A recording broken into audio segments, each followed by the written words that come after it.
Welcome to Inside the Wies, hands down the best podcast in all of racket sports. Listener discretion may be advised for a younger audience.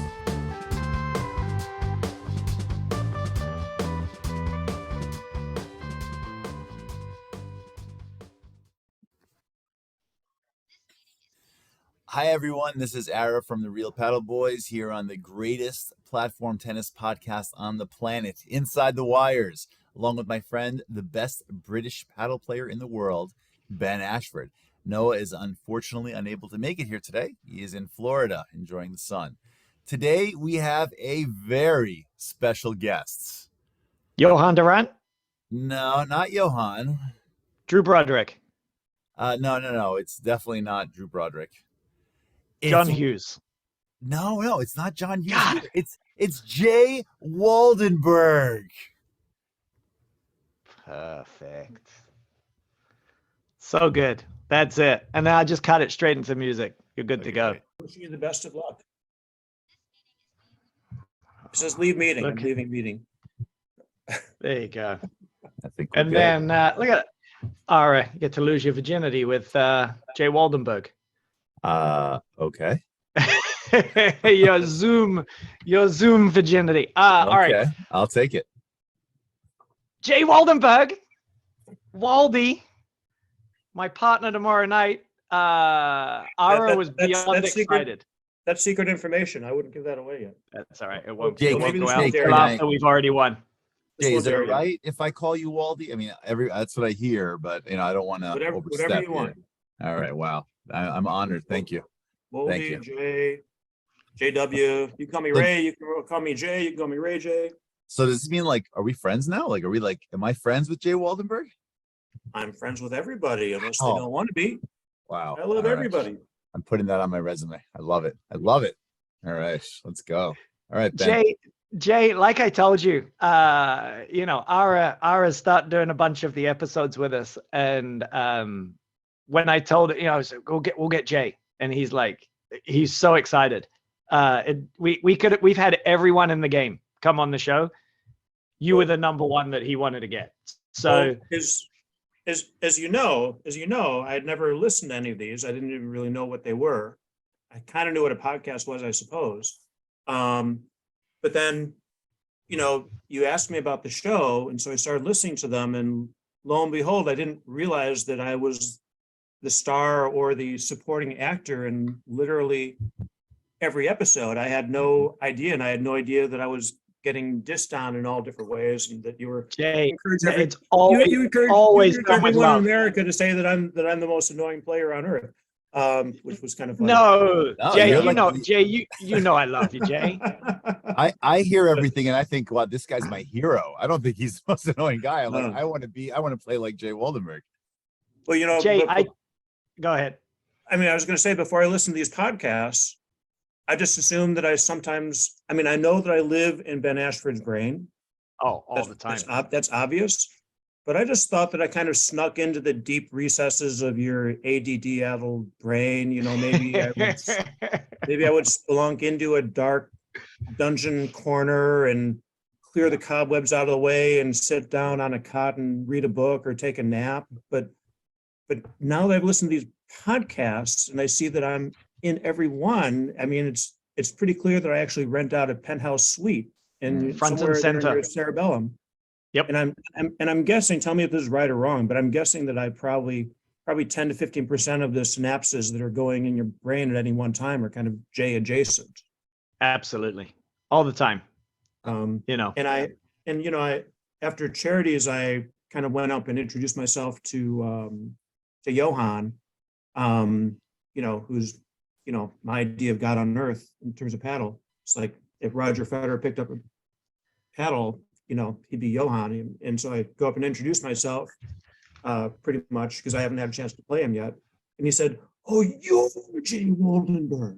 And I had absolutely no idea why he said that. I had no idea why he said that. But then after I listened to some of your podcasts, I realized, oh my God, Ben Ashford has turned me into a monster or something out there that everybody. No, you're a legend. You're a legend, Jay. So, So, okay, go all ahead, right. man. So, I interrupted you. so why don't we kick this off? Jay, the world wants to know, who are you? Who Guys, am I I? don't know if you can hear me. I'm having some issues. I can't hear anything. So give me a minute. We're good, Ben. So who are you, Jay? Who am I? Who am I? Well, can Ben hear me? You will in a moment. Can you hear Ben? He's looking funny. You're going to edit this stuff out, right? All right, Jay, the world wants to know, who are you? Oh, who am I? Well, why don't I give you a little bit of my goofy family background to start with. I grew up in suburban Chicago. My mom was, let's say, an extremely uptight, straight-laced Irish Catholic who converted to Judaism when they got married because that's what you did back then. Whereas my father was a hippie-ish, pot-smoking, wannabe swinger Jew, a bad Jew at that. So, and then they had 7 kids. Boom, boom, boom, boom, boom. I mean, so what could possibly go wrong there? So they had 7 kids and then got divorced. My parents divorced when I was about 7, which wasn't very common back then. And there's a lot of acrimony, and it was a very complicated, difficult childhood, I would say. And so I have 6 sisters. I'm the only boy. Wow. And so take that for what you will. And all my family is pretty creative in different ways. My sisters do a lot of kinds of creative activities and jobs and whatnot. And I think my creativity comes out a little bit in math. I was trained as I grew up as a scientist, as a theoretical mathematician. At the University of Chicago, I was pretty good in math. I won the senior math award there, and I thought about going on for a PhD, but I looked at people I knew who did that. They would work for 8-10 years trying to get a PhD and then be lucky if they got a job at Northern Iowa State University. And I knew I wanted to live in a big city, so I didn't do that. And then the University of Chicago offered me the opportunity to stay there and get an MBA. So I did that. And then I was 23 when I graduated from undergrad and business school and didn't know what I wanted to do. I thought I wanted to do consulting, but the big consulting firms all wanted people who had work experience and were more mature. And I was very, very, very far from mature. I was super shy and, a numbers geek. And I ended up going to some investment banks. So I worked in investment banks for about 7 years in Chicago and New York. Worked very hard, worked on a lot of interesting projects, but I didn't like how my life was going. And I really wanted to explore and try to think about what's the right way to live and what to do. And I ended up, when I approached 30, I put my things in storage and I backpacked around the world for most of 2 years. That was obviously a very life-changing series of events for me. And I came back to Chicago, and soon thereafter met the woman who would become my wife. And at the time when I came back, I still had, I was very bohemian and had the beard going, and people I used to work with would ask me if I was looking for jobs. And I would say, man, I can't imagine working at XYZ company, getting there at 8 a.m. and wearing a suit every day and all that. And then they said, well, how about working on some projects? We'll pay you by the hour. And so I started doing that. And that's in a way what I've been doing ever since. Finally opened up my own company, kind of mathematical consulting, some investment banking type things. And now I manage some real estate. So Jay, that's you should me. probably get involved with the PTI committee. If that's your background, Sure. they'd probably love to Sure. have you. Well, I've talked to him a number of times about that, and that's possible. PTI is an interesting thing. I'm sure we'll go into. Yeah.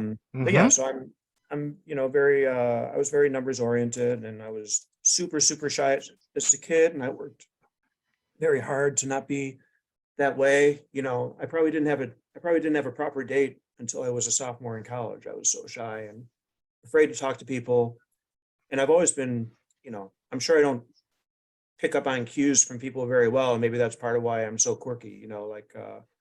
I've never been, we certainly have some, Asperger-ish or autism type things, and family to some extent, and probably have picked up on some of that. So and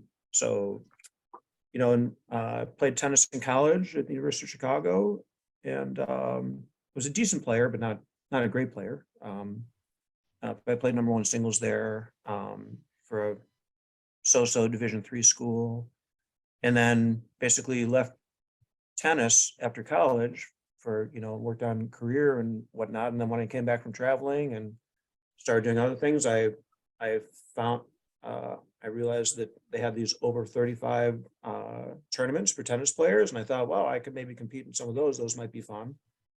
Looked into some of those, and that's how I ended up joining Midtown Tennis Club and then learning about paddle. I had no idea what paddle was until I was 35 years old, and saw it over at Midtown, and Kevin Birmingham was running a team there, and he invited me out on it. And What series? well, back then it was like A, and then AA and A, and then B and C, and I think that was the second level series. I think that was AA, and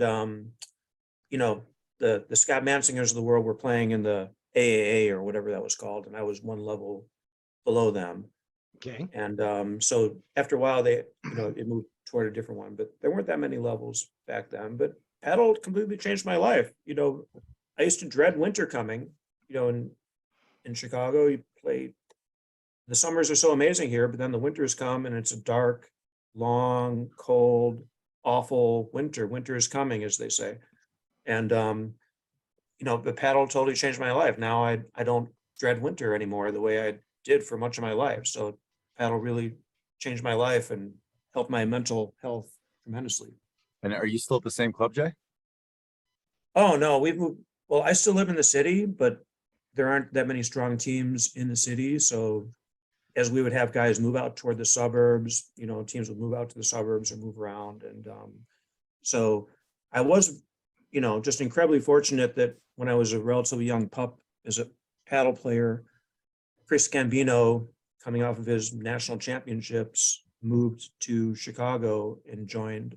At that point, we were at Lakeshore, so he joined the Lakeshore team, and God was shining down on me. And Ben McKnight was an ad player, and Chris Gambino was an ad player, and I was a deuce player, so I got to play court one for years and years with Chris Gambino, which was just the most amazing experience one can imagine. He's just such a mensch and such a great competitor and such a nice guy on the court. As bad as I was, I don't remember him ever getting mad at me or rolling his eyes at me like some of the guys I play with now. And just really smart on the court, really good competitor, really fair competitor. And it was so amazing to play with him. I mean, I really wasn't a very good player, and I would end up on the court with Scott Mansinger, 8-time national champion, Bill Fiedler, national champion, Chris Gambino, national champion, and there's Jay. And I would think to myself, the Sesame Street song, one of these things is not like the other. Which one?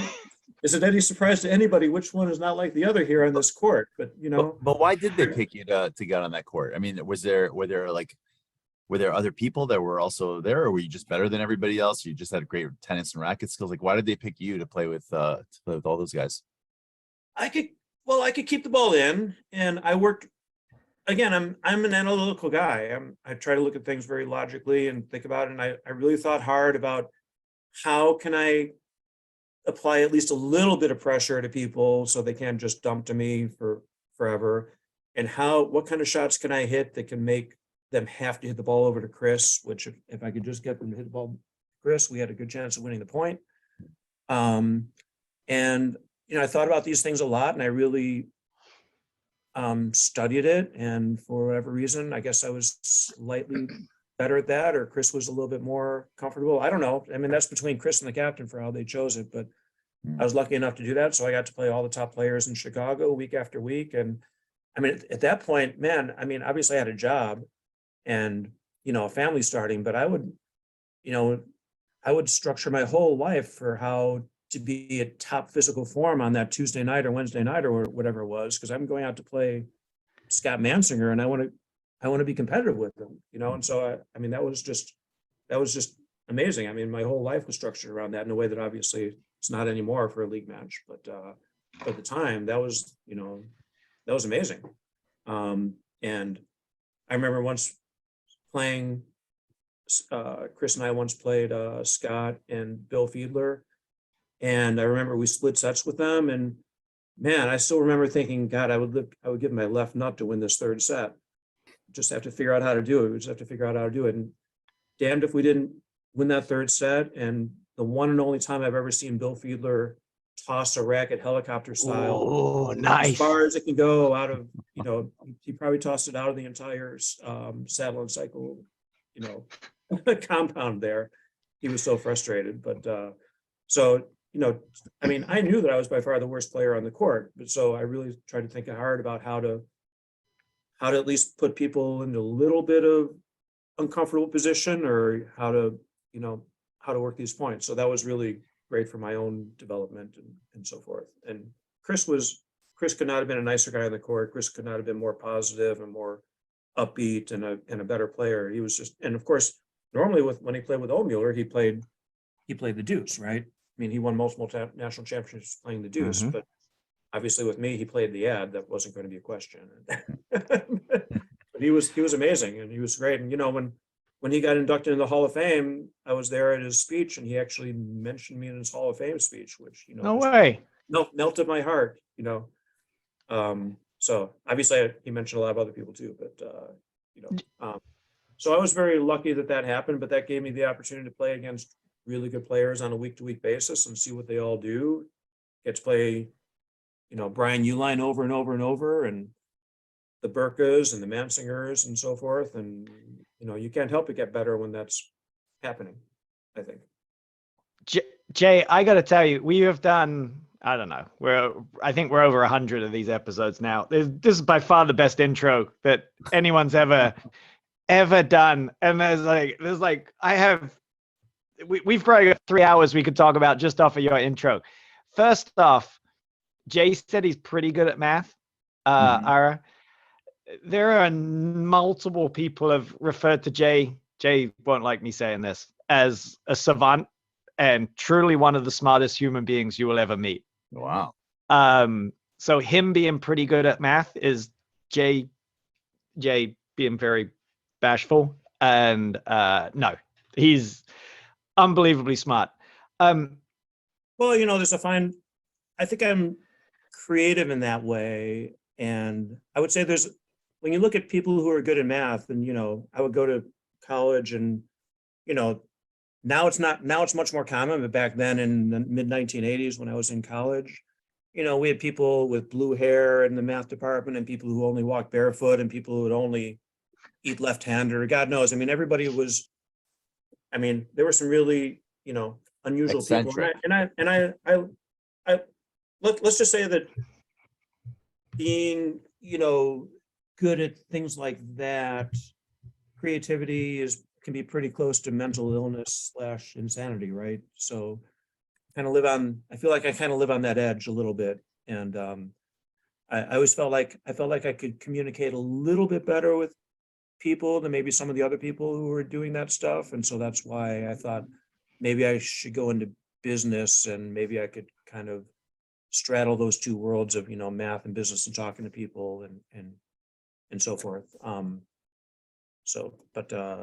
Yeah, I really enjoyed that stuff. But math for the most part isn't all that funny or what have you. There are a few good math jokes. No, not very many though. Not very many though, right? Like you might ask, I might ask, how does a theoretical mathematician deal with constipation? And the answer is, you work it out with a paper and pencil. Oh. Ira is All beyond right, happy moving right on. now. All right. Hey, Jay, real quick, when you travel around the world, where'd you go? Oh, you touched on every kind of continent or everywhere, or what'd you do? Oh yeah. Well, let's see. I traveled before. I backpacked through Europe as a 20-year-old one summer during college, and I really had the bug to go and see the world. And I wanted to see the best of the world had to offer, but also see how different people lived. I wasn't happy with how I was living my life, and I wasn't happy with what choices I saw. And when I worked in investment banking, I used to say, man, if I could work half the hours and make half the money, maybe I'd be a halfway sane, happy person. But you didn't really have that. You didn't really have that option to do that. It was you're either all in or you're not in that Right. kind of world. And so, I spent about 5 months in Eastern and Western Europe. I spent 5-6 months in South America. I spent a good amount of time in Asia, and going around the States and North America. So I really went around to different places. I would go around for about 5-6 months, and somebody would offer me some sort of gig, and I would come back and do that for a couple months and then go away again. And so I traveled all around, but I really appreciated like being in Italy and watching how people lived there. In America, certainly in New York, when I was living in New York, I just felt like people worked to live. And I felt like when I went to Italy and you see the art and the music and the food and the joie de vivre, watching people there, I felt like they worked to live instead of living to work. And I really tried to think about how I could create some sort of something more like that. And then when I opened up my own company, it was amazing. When I worked in investment banks, it could be 3 a.m. and I'd be having people say, make these copies, do this stuff, get this done by 8 a.m. or else, and then suddenly when you open up your own company, it might be the same exact work, but suddenly people are saying, hey, when do you think you can get this done by? And suddenly you have so much more. I mean, at least I found that I had so much more flexibility and so much more ability to structure my own hours and so forth. And, I still might work till 3 a.m. at times, but I'm doing it for myself, right? And then I can leave in the middle of the day and play tennis or paddle and nobody knows, nobody cares. And so just having the flexibility has made me a lot saner and happier, for sure. And Ara, this is why I wanted Jay on the show. He's like, I truly think that, he's the most interesting man in paddle, hands down. And, he's at the forefront of my brain at all times, as Jay says. All right, Jay, you know where I'm going with this once I mention someone's name. We've had Girani on the show. Can we discuss the Cleveland Open a few years back? Who's Girani? Do you would you like to explain your side of the Girani Barnes, you and him playing together in Cleveland? And you're friends now, right? Come on. Of course we're friends, but yeah, we're also very much competitors, and Girani likes to go on the court and make sure everybody on the court knows that he's the best player, right? So on the one hand, I would say there's no upside in explaining the time that my partner drove back to Chicago after a loss and literally stranded me on a sleepy Sunday afternoon in a Cincinnati suburb. There's no upside at all in going into that. But it is a great story. If you get a few beers into me, yep. I might well tell it. But I'm sure Girani will have a different point of view, and that's fine. But let's just say that I was left there, and you would think that there were other players there in Cincinnati on Sunday afternoon, but there really weren't. And I was trying to figure out, do I rent another car? Do I do this? But fortunately, Mike Marino and Dane Schmigdal, I believe, made the finals of that tournament. And so I wasn't necessarily best of friends with Mike Marino at that point. In a prior tournament, he had screamed, "You effing sea-sucking cheater," at me. But as people want to do when they play me, I guess I have a way of, Ben can tell you, of frustrating people. But anyway, I begged them to let me go back in the car with them, and they stuck me in a small corner of their back seat as we drove back from Cincinnati that afternoon. And I think that was the weekend when they were the NFL semifinals. So we're listening to some of those NFL games. Unfortunately, they lost in the finals. If they had won the finals, it would have been a more fun car ride, but they lost in the finals. But still, they did get me back to Chicago, but not without quite a bit of angst as to how on earth I was going to get back at that point. And you said Marino had called you that name. You are in pretty much most of his pickup games these days. You guys are good buddies. Yes, but you mentioned the other day who's on your show. John Lubau talked about how Marino read him the riot act for being late to a match. And yes, I play with. Well, Mike Marino likes to make money, so he likes to play matches for money. So if you're willing to play for money, you might well be there. And I would. I mean, he's mellowed a lot over the years, a lot, let's just say. But still, he reamed me at the Birchwood Open because I made him. He thought I made him wait 15 minutes to go out on the court for a backdraw match. When at that tournament, I think we were supposed to play at 12:30, and we didn't even get over there for lunch until 12. And so my partner, Brett Binkley, said, let me find out if we can wait to go on until 1. And I said, okay, let me know. And then I went and had lunch and changed into some dry clothes. And then Steinman texted me, hey, are you ready to go? And I'll be out there in 5 minutes. And I think I was out there in about 5 or 7 minutes. And when I went out on the court, Marino read me the riot act for making him wait, and how disrespectful could I possibly be. And, so he has a certain way of thinking about the matches. But yeah, so I consider us friends, but he's a very competitive guy, as you know. You don't make it to the finals of nationals without being pretty competitive, I would suspect. He was a few points away from winning it. He wasn't far off. Well, they were up, and I only say this, I don't say this to rub it into him anyway. I only say this because this is paddle. I mean, they were up 6-0-3-0 on, he and Cochran were up 6-0-3-0 in Pittsburgh on Anderson and Stulak, I think it was.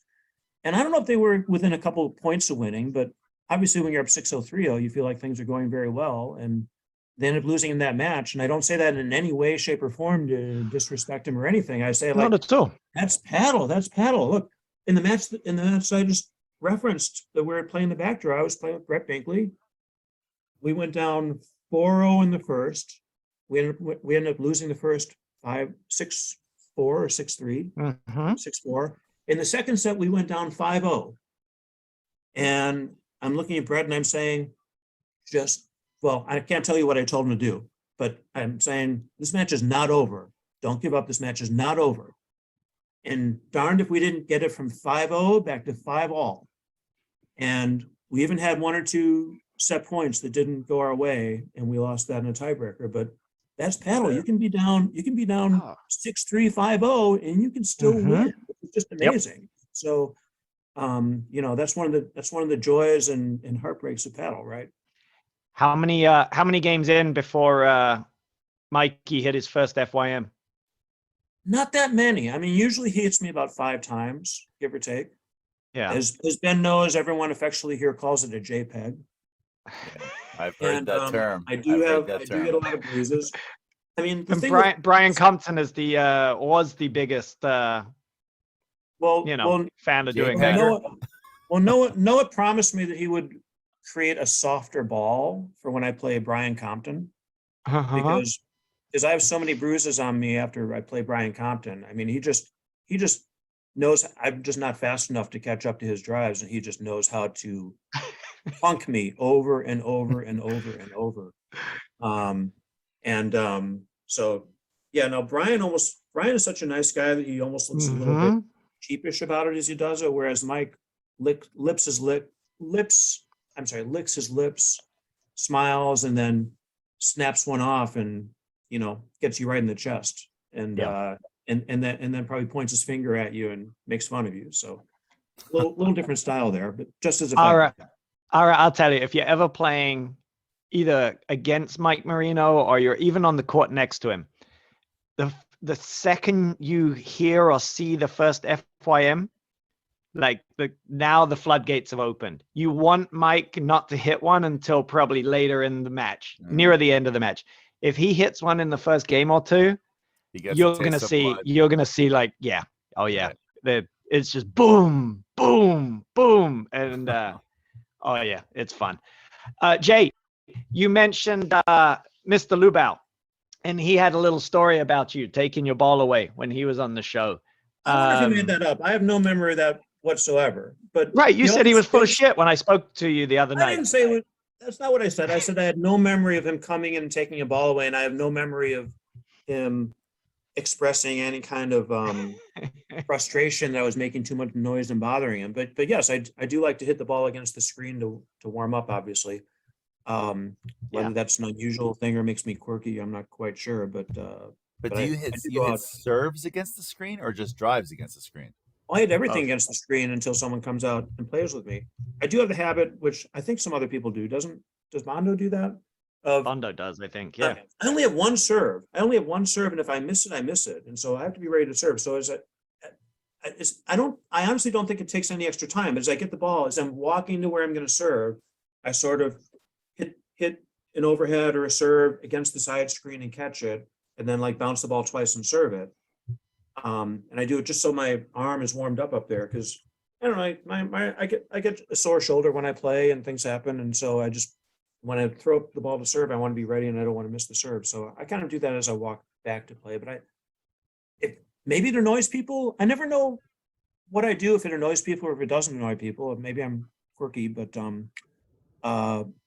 I guess some things rub people the wrong way. But some people, here's the thing. Some people who are ultra competitive don't react well sometimes when they play me. And I would point to, for example, a guy named Ben Ashford in that way. I hate playing you, Jay. Never heard I of hate playing you. But just as a simple example, Ben and I played in the playoffs 2 years ago now. I was playing with Harry Sullivan. Ben was playing, I think, with Bob Wellstein, who's now moved to Bozeman, Montana.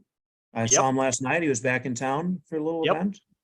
And Bob Wellstein, I'll just, as an aside, I'll just say he's one of two guys I've ever played with who kind of shows up to a paddle court once every week or two and can play just amazing.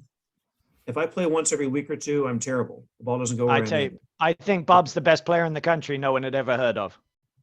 But anyway, we were playing U2 and we won the first set. We were ahead in the second set.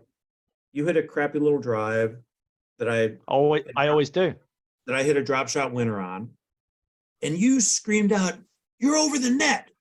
That was not me. That was Bob. And I was nowhere near. That was Bob. I remember that. That was not me. That was Bob. I've hit the shot all my life. I stand up by the net. I like pull the racket back a little bit. I hit a little drop shot. I've hit that shot all my life. And I can tell if I'm over the net or not. And I knew I wasn't over the net. I was so confident about it. I looked at Harry and said, "Harry, do you think I was over the net?" And he said, "No, of course not." And then you, Ben Ashford, screamed out, "Come on, you've been cheating this whole match." And I've been cheating the whole match. We haven't had one line controversy. We haven't bumped into each other on a changeover. I didn't drink any of your. How was I cheating on the whole match? I mean, okay, maybe I had a voodoo doll. No idea. Ben, do you care to answer? Head and right shoulder, making yes. I don't know. I'll tell you something though. The first match of the year, a guy called Greg Woltrain comes for the match. He's playing with another guy, Jim Kozak, and he's like, "Ben, what court are you playing?" And I was like, "1." He's like, "Who's your partner?" I go, with a smile on my face, I'm like, "Waldy." He goes, "I thought you hated Waldy." I said, No. I hate playing against Waldy. Love playing with him." And he's like, "You son of a bitch." Like, Waldy would just drive you nuts. And I mean that as like a compliment. But that's playing you. Well, let's be honest. Look, I mean, I can play. I have severe limitations. I have severe limitations on the court, but I can play with different styles. I can play aggressively. I can keep the ball in and just try to get everything back. I can play different styles. If I'm playing Ben Ashford, who has, the patience of, a snail, or not a snail. Yep. No patience. Who has no patience. What am I going to do? I'm going to keep the ball in. And I remember playing, Mackie Pierce and I were playing Ben Ashford and Mike Raleigh. And, Mackie and I looked at each other and we said, "We know what we have to do against these guys." And we kept the ball in. Now they kept dumping the ball. They kept hitting, overheads that weren't very easy to drive, but we kept it in though. as Ben has explained on the show, that first set lasted well over an hour. The second set It was over lasted 2 hours, Jay. It was 7-6 because Mike No. Riley went to me at the end of the first set and goes, "I wish that fucking clock wasn't right behind the court." which is absolutely true. But And Riley goes, "I will do nothing but hit FYMs this next set." and you lost the set fairly fast, I as think you it was 6-0. as you completely deserve to do so. But Yes. now part of me wants to say nothing and just enjoy for a little while. And I mean, not that I like making people miserable. I like making people happy, but when they're uber competitive like that, you kind of want to stick it to them a little bit, right? So part of me thought, just don't say anything, just take the win and go in and have some beers. And then part of me wanted to say, Ben, if you don't want a set to last 2 hours, either stop, because the screens there are really, really loose. So when they would bump a ball off the back screen, it was really hard to drive it. That leads into one of my questions we have in about a few minutes, Jay. So what I wanted to say, what I would say to you, except I don't want to lose my competitive edge over you, but what I would say to you is, if you don't want to be dumping overheads for 2 hours, then why don't you either hit hard overheads that I can drive off the back screen, or soft overheads that I can drive off the deck, or hey, why don't you do what Drew Broderick did for years and just serve and stay back, and then you can drive every single ball you want. Because we just like to bitch. but We this just never- like to this bitch doesn't- and moan, me and Riley. It's all good. But it never enters their head to do that. It just enters their head to, oh my God, I have to Jay, do I have you to hit have like offense against Jay Woldenberg's lobs. Oh, jeez. Jay, do you just have like a lot of patience though? Like you don't mind staying out there for hours? Like, Well, I mean, I'm competitive. I mean, when you get up to a certain level, Jay's very competitive. can't- Ara, don't let him fool you. look, Scott, one of my favorite matches ever was Paget Neve and I played Scott Mansinger and again Bill Fiedler. And we got very fortunate and we happened to beat them. But that match took 3 hours. That was just a hair under 4 hours, that match.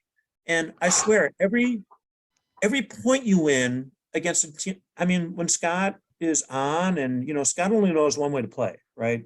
Scott has no half speed switch. Scott has no I'm just gonna mail it in switch. Scott only knows one way to play. Yep. So when you win a point off of Scott Mansinger when he really, really wants to win, every point, as I was playing that match with Paget, every point that we won, it felt like winning a game. You know what I mean? And when we could put together 4 or 6 or 8 points or whatever we had to put together to win a game, I swear every time we won a game, it almost felt like we had won a set. It's just so hard to beat them because I don't have the weapons to blow through people.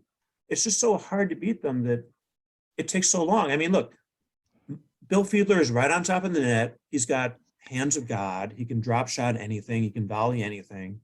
And Scott Mansinger could run all day. So if I would lob over Bill Fiedler's head, Scott would run over, hit a perfect overhead, and then run right back into position. There's no way to win that match fast. There's a way to lose that match fast, but there's no way to win that match fast. So Ara, do you know who? Oh, sorry. Keep going, Jay. So you have to decide, how do I want to play? Let me. I was talking with Andrew Ong, and there's a guy that I was talking about. I just wish this guy could learn to play slightly more patient. How can I get him to play slightly more patient? And I think he said something like, "Well, how disciplined do I have to be, for God's sakes?"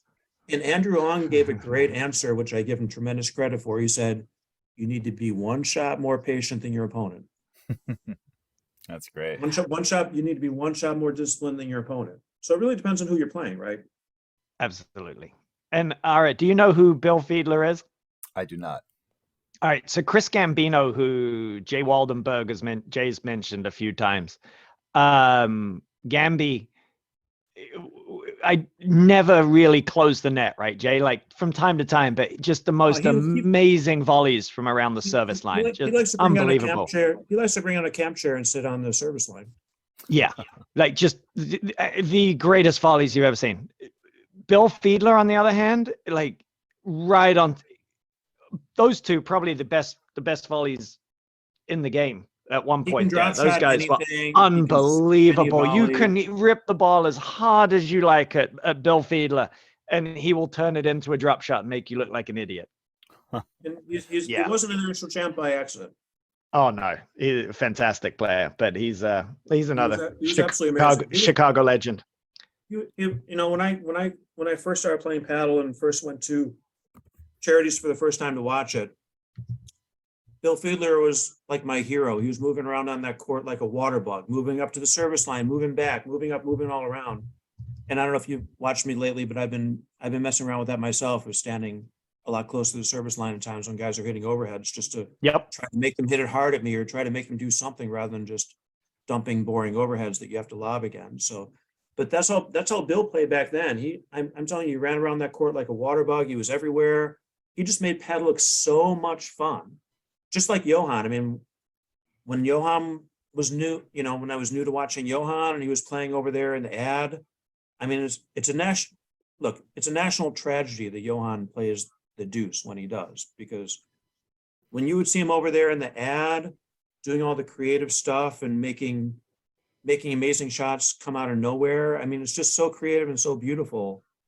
Like, he makes it look so much fun when he's over there in the ad. It looks like no matter what overhead you hit over to him, he can find a way to punish you or put it at your feet or make you hit a volley you don't want to hit or something. It's just astonishing. They initially made that switch with Johan going to the deuce because John Hughes was cutting Steven up on the deuce side. So I think that's when they first kind of made that big change. I might be wrong, but I'm pretty sure that's when that happened. Well, to me, it was, I understand why Johan played with Mark Parsons, and of course they had a lot of success together, but watching Johan play out of the deuce just felt like you're taking a thoroughbred and putting a 100-pound weight on him or something like that. So I know they seem to be doing okay. I love. They do certainly seem to be okay. The things he does out of the ad, the things he does out of the deuce are great too, right? But the things he would do out of that ad are just amazing. And also a guy like Juan, who's coming up with one-handed backhand craziness out of the ad. He's so much fun to watch over there in the ad. He plays great in the deuce too, but it's so much fun to watch him in the ad, right? Yeah. All right, Jay, we have a couple of interesting ones here. So you go to Burning Man. Can you tell us about this? You've been there, or you go there frequently? Like, what's the deal? Oh my gosh. So quick, before Jay answers, the whole paddle hut goes silent when someone asks this question, because everyone's like, no one in paddle goes to Burning Man apart from Jay. So when someone asks this question to Jay, you can feel the whole hut just go silent and they start listening to everything Jay has to say. It's the most amazing. Go ahead, Jay. I think it's amazing. So I came across, I used to go to the U.S. Open every year in New York. Yeah. And I had a sister who would go to Burning Man, but she didn't really tell me about it. But I knew that she went, but I didn't know what it was. And she would invite me to go, and I'd say, "Are you crazy? That's during the U.S. Open." I'm going to New York, and I watch a few days of the U.S. Open and do some work there and whatnot.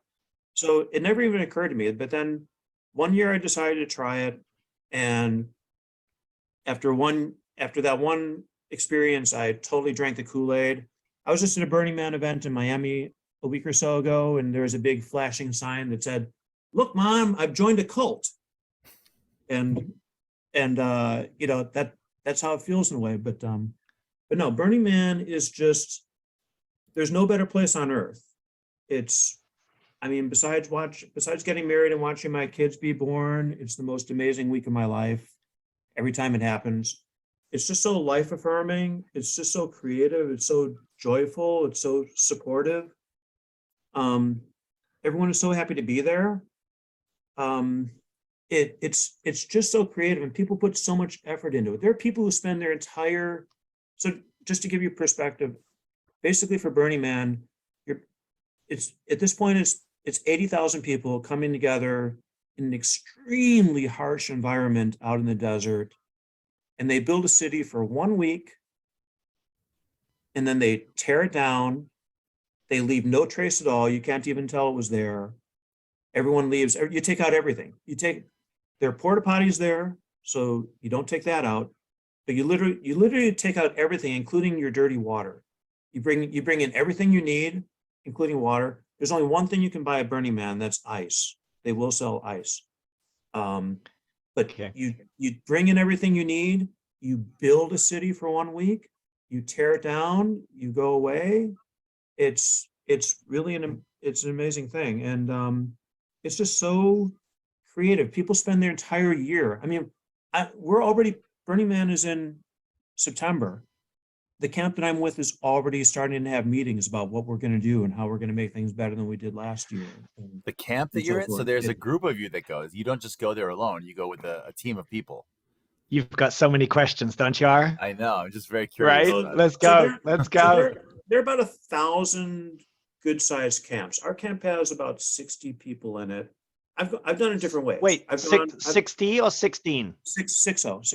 60. Okay. I've done it different ways. The first time I did it, we were in a fairly small camp. And, we each kind of brought our own food and we're all responsible for our own things. I've done it in a larger camp where we shared the food responsibilities, let's say, because you're bringing in everything. You're there for a week and a half. Do you have electricity? Like, if you bring a generator, you do. But wow. So just as an example, I think our camp spent about $20,000 to rent a giant generator last year. And you're renting it from some company and you get out in the desert in the middle of nowhere with no one to help you. And good luck making that generator work in those conditions, in that environment. And if it doesn't work, what are you going to do? Right. You can't just go and rent another one. You're in the middle of nowhere. So it's just a series of problems and a series of things to deal with. But everyone is there helping each other. It's a very, very supportive environment. So I think we spent $20,000 on a generator and it didn't work well at all. And it had constant problems and we had people coming and trying to fix it. Nothing is going to work well there. Nothing is going to work right.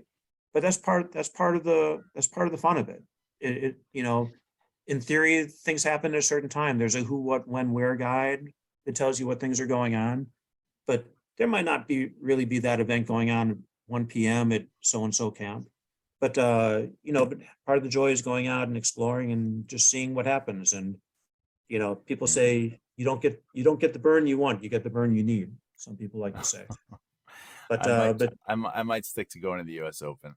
But It's close to my house, so. There are about 1,000 camps, and our camp provides a service. Every camp, there's no money exchange. It's an entirely gifting economy. No money is exchanged except you can buy ice, as I say. But our camp provides a service to the community, and people know what that is, and people appreciate it, and it's a very well-loved camp.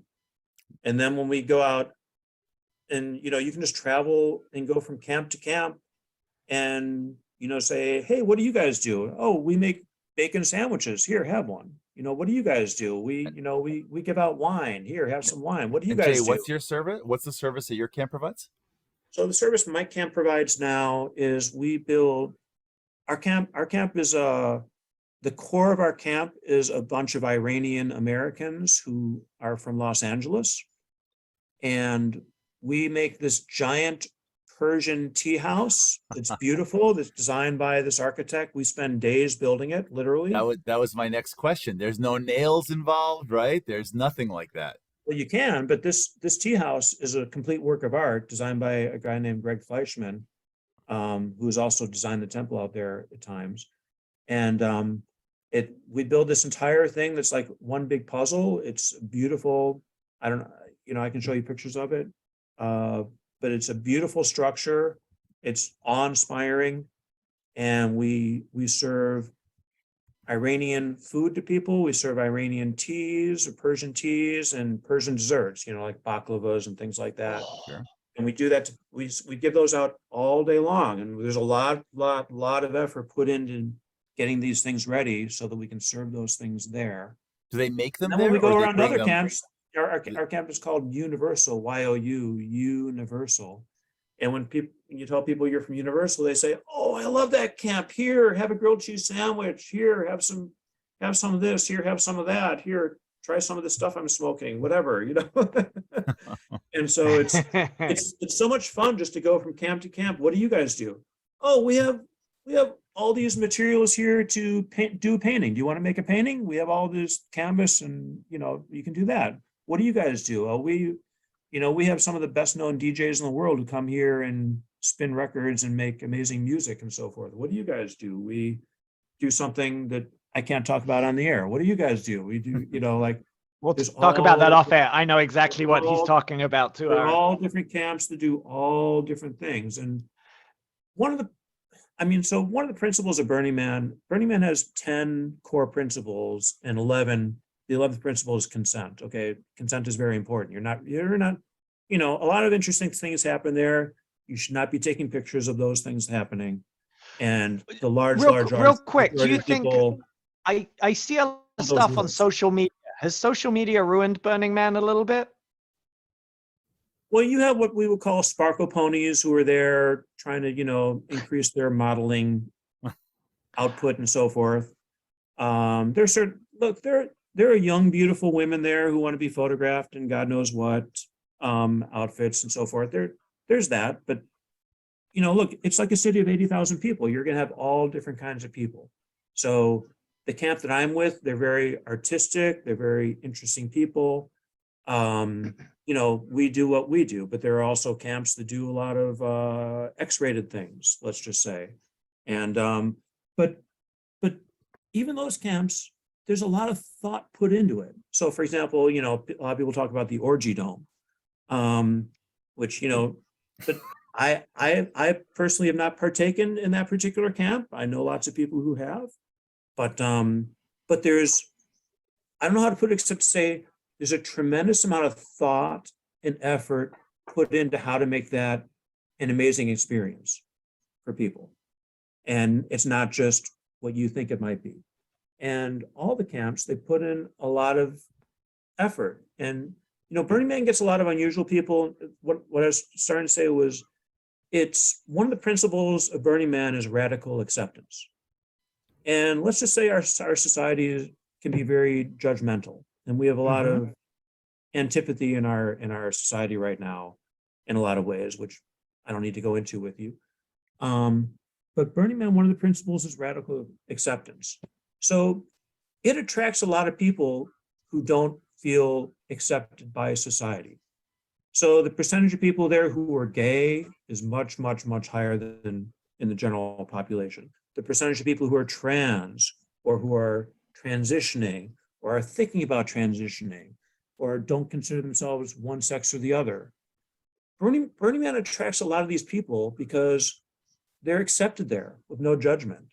Whereas in everyday society, that's not necessarily the case. So, so there are a lot of people like that. Obviously, there are a lot of people who aren't like that. But I'm just saying, like, it has much higher percentage of that than you might see in everyday society. And it's just it's so joyful and so accepting. And, what do you do? Oh, what are you into? People are into different things, and it's accepted and it's celebrated. And, I was just at what's called a regional burn in Miami. It's the second largest Burning Man event. There were about 8,000 people camping out on near a beach in Miami. And I was there the better part of a week. I never had one negative experience with any person for the entire week. Never an argument, never a, hey, you almost ran over with your bike, a-hole, get out of the way. Like, never like people cutting in line. I mean, it was just pure joy and pure support, and let's be goofy and let's have fun. And like, one of the things with Burning Man is participation. It's not like going to a concert where you just watch the music and sit there. Everybody is participating. I mean, not everybody, obviously. There's some people who are users, some people, but the point is that everybody is supposed to participate. Everybody should wear something interesting. Everybody should contribute to the whole. It's very participatory, and it is what you get out of it, what you put into it. And Ben, it just sounds the like creativity is amazing. It sounds like we should get Noah out there and have a xenon paddle. Build a I court would out love- there for Burning Man. I gotta tell you, anyone who's listening, if you see Jay at a tournament, buy him some beer and talk about Burning Man, because I've spoken to Jay and listened to Jay for hours at this point, and it still interests me because it's a whole world that I've never seen. It's not something I ever do. And You can you know, experience it you can really experience interests me. you can experience anything there. I mean, you can walk around and they're the equivalent of TED Talks on 50 or 100 different subjects. There's a math camp that, Come obviously on, really? oh yeah, I love the math camp. At 3:14 every afternoon, they give out pie. And they have a math lecture. And then there are people who just talk about math there, and it's cool. And there's another camp that, anything you might be into. And obviously there's a lot of alternative lifestyle things. There's lots of polyamorous people, and there's lots of goofy things that go on, and people like to get a little bit crazy in the desert. And there's a lot of drugs floating around there, and certainly a lot of people are into that. But a lot of people aren't too. I know a number of people who go there who don't even drink a beer. But it takes all kinds of in a city of 80,000 people, right? So Jay, like you said, what did you call them? The Instagram people, the glitter Sparkle ponies. sparkle ponies. People go there and want to look pretty, but they aren't willing to do the work. I mean, Okay, so they're the ones you see in like model. they're the ones you see in like bikinis and goggles. So when you first told me you went to Burning Man, I'm assuming you're running around in like, a Speedo and bikini and a goggles. yeah, like, cause you're in the desert, right? And the wind whips across there. I'm like you, Ben. I would sunburn way too fast. Right? I should be covered at all times in the desert. So I texted my team, and they're far too. When I was in Miami, I texted them that I went to something called the Butt Olympics, which was super interesting, and it was a fun time was had by all, I can promise you. But I told Ben that he would have won the prize for most likely to get a red ass after being in the sun for a couple hours, a red freckled ass. I'm sorry. What are the Butt Olympics? Just very use your imagination, my good man. Use your imagination. I can't. My imagination doesn't go that far. They had a competition called. They had 6 competitions. One of them was called the Beauteous Gluteus. One of them was called Ass America Got Talent. And so, people go up and perform whatever talented things they thought they could do that involved their hiney. They're all different. Jesus. They're all different things, but it's just fun. It's all in good fun. I mean, it's not. I mean, yeah, there might be naked people, but it's not. I mean, you get used to the nudity pretty fast. I mean, oh yeah, it's awkward at first, but after a day or something, like, oh, there's another naked guy, whatever, or girl or whatever. I mean, you get used to it quickly, but it's just people being goofy and having fun and like celebrating life, and I don't know how else to put it, but Can I ask you like just a serious question about Burning Man? There was a few years ago, a guy ran into the Burning Man. I right? watched him do that. I was right by where he was sitting, unfortunately, and I happened to watch. I watched the whole event, and it was super sad and traumatic. So can you explain it? There's like a 80, 100 foot high bonfire? Oh, they make the biggest fires you'll ever see in your life, which is part of the fun of it. They burn some giant structures. There's usually 3 or 4 gigantic, huge, the largest fires you'll ever see in your life. And this was when they were burning the man, and which happens on Saturday night.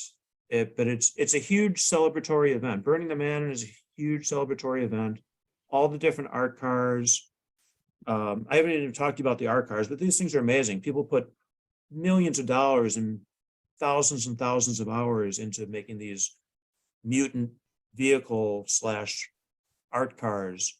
They're just drop dead amazing. But they're all going around, they all make a big circle. Everyone's sitting around this big circle as in the fireworks, and there are all these fire conclaves of people doing all this fire spinning and so forth. And it's a whole it's a very ritualized, beautiful ceremony.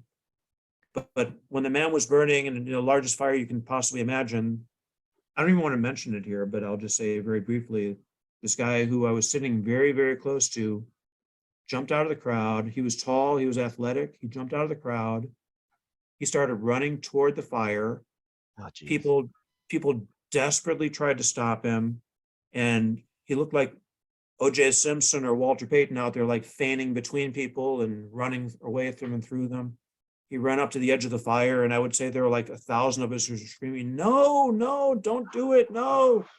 And I mean, I'm gonna start tearing up just thinking about it. But he Oh, geez, awful. just Well, he jumped into that fire, and there was no way on earth he was gonna survive that. And oh my God. he obviously didn't. And I mean, it was so traumatic and so awful and so unexpected. And people were hoping that the guy was totally messed up on drugs or something, but I don't think they ever found anything in the system. Nobody knows what Oh, wow. happened. He hadn't had suicidal thoughts. Nobody knew, but so the next year I think they built a big fence around the man so that wouldn't happen or something like that. But I mean, that just took so much of it just felt so different, Right. So I mean, now that that's a few years back, now they're back to doing it the way Okay. they did it. But no, that was terrible, and everyone felt awful. And I mean, people die every day, but that was, I mean, Yeah. that was just awful. But that's by far the not the common thing that happens, right? And you when you travel around the world, did you ever do the full moon party in Thailand? No, sir. I've been to Thailand, but I don't know the parties. Well, if you ever go to Thailand, and I was lucky enough to go to a full moon party, but they celebrate like the quarter moon party, a half moon party. The full moon is the big one. But Where, in Bangkok or somewhere else? It's all over the place. We were in, oh geez, I'm gonna screw up where we were. Were we in I'm trying to remember where we were. Bangkok. It's really Chiang Mai. Yeah, Bangkok, no, but we were out. I can't remember where we were now. It traveled all over. But we were out in like, we were, anyway, it's just a big party with fire, like there's big fire pit things everywhere and fire dancers and DJs going on. And anyway, it sounded a little bit like that. So please, if anyone sees Jay at a tournament, buy him some beer and talk to Burning Man. Talk about Burning Man. It's almost always free at these tournaments. All right. Well, that's where we go, right? We'll go get him one. Absolutely. Jay, just a real quick question. How many different text chains are you on at any given time? You mentioned that you're in like a Burning Man one, but I know you're on like every possible paddle text chain there is in Chicago. Well, I'm not on that one with all the pros where people say, "Oh, I think there's one with the pros." I'm not on that one because I would love to be on that one because there've got to be some afternoon games going on that I don't hear about. I don't know. I think there's some stuff saying on those that if that text chain ever got out, there would be a whole bunch of jobs available in the Chicago area. But it's probably best I captain too, so I'm on that. Padel is coming to Chicago now, so we have a Padel text chain going, and we have one or two paddle chains of trying to put games together. But I've had tremendous karma of putting games together this year. When I wanted to get a game going at 2:00 on a Friday, sometimes it doesn't work out until 1 p.m. on Friday, but more often than not, I've been able to get four guys. I mean, back 10 years ago, and this, especially before there was texting, right? I felt like my middle name was Need a Fourth, Jay Woldenberg. Need a fourth. Who's got a fourth? You find a fourth, and then someone drops out, and I need a fourth again. Like literally, I probably said those words more than any other words in the world. But now with texting, you can just text out, and then people can say, yes or no, and it's so much easier to make games. And let's be honest, Chicago is just a bevy of good players who are fun to play with, and it's so easy to get games going. I played twice today. I was going to say, last night I was up half the night at a Burning Man adjacent event, and then I got up early this morning, and I played paddle for 4.5 hours today. So I feel a little bit loopy, and I don't really feel totally on my game, but But I got 2 games today, no problem. And tomorrow we have the playoffs and Yep. that time of year. Well, It's kind of Lubau where- was saying that in order to get better as a player, don't wait for people to call you. Get on a text chain, get out calling people, and make your own games. So obviously, that Of over the course. years, that's how you've got to as good a paddle player as you are. Oh, of course. Well, Johan isn't texting me to play, so if I want to play, I've got to. I got to try to get people sure. And so, as you said, bring the beer, right? If you bring a ball and you bring a beer, you're going to get invited back to play unless you're a really, really bad player, right? Maybe So, that's why Jay, I'm not let- getting invited, Ara. Jay, let me ask you I- this. I try to be a good guest when I can. Jay, let me ask you this. What did you do to make Mel Brooks slap you across the face? Oh, absolutely. I told him a joke that was so good. He said, "Let me have that joke." And I said, "No, it's mine and you can't have it." He said, "I'm giving you one more chance." I said, "No, it's mine." And that's when he slapped me. And Dick Van Dyke said, "Give him another." He was in the row right behind me because I was at a premiere of a movie that they were both in. And so yeah, that's what happened there. So what was the Can you- joke? I mean, you can't Yeah, leave can us you tell hanging. the joke? No chance. Oh no. Really? Mel Brooks wanted The it. It world must be wants to good. know. He was dying for it. Yes. You're not going to tell us, Jay? That's one of my proudest moments. That's amazing. How long ago was this, or where was this?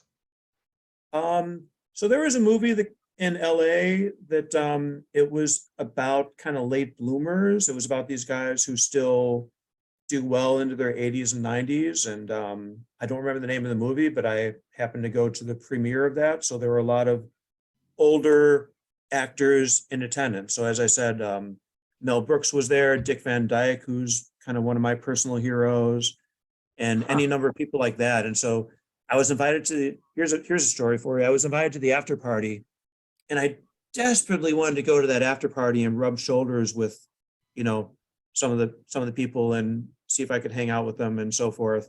But I had already agreed to play a padel game right after that. And I was with my cousin, and we agreed to play a padel game at someone's private courts.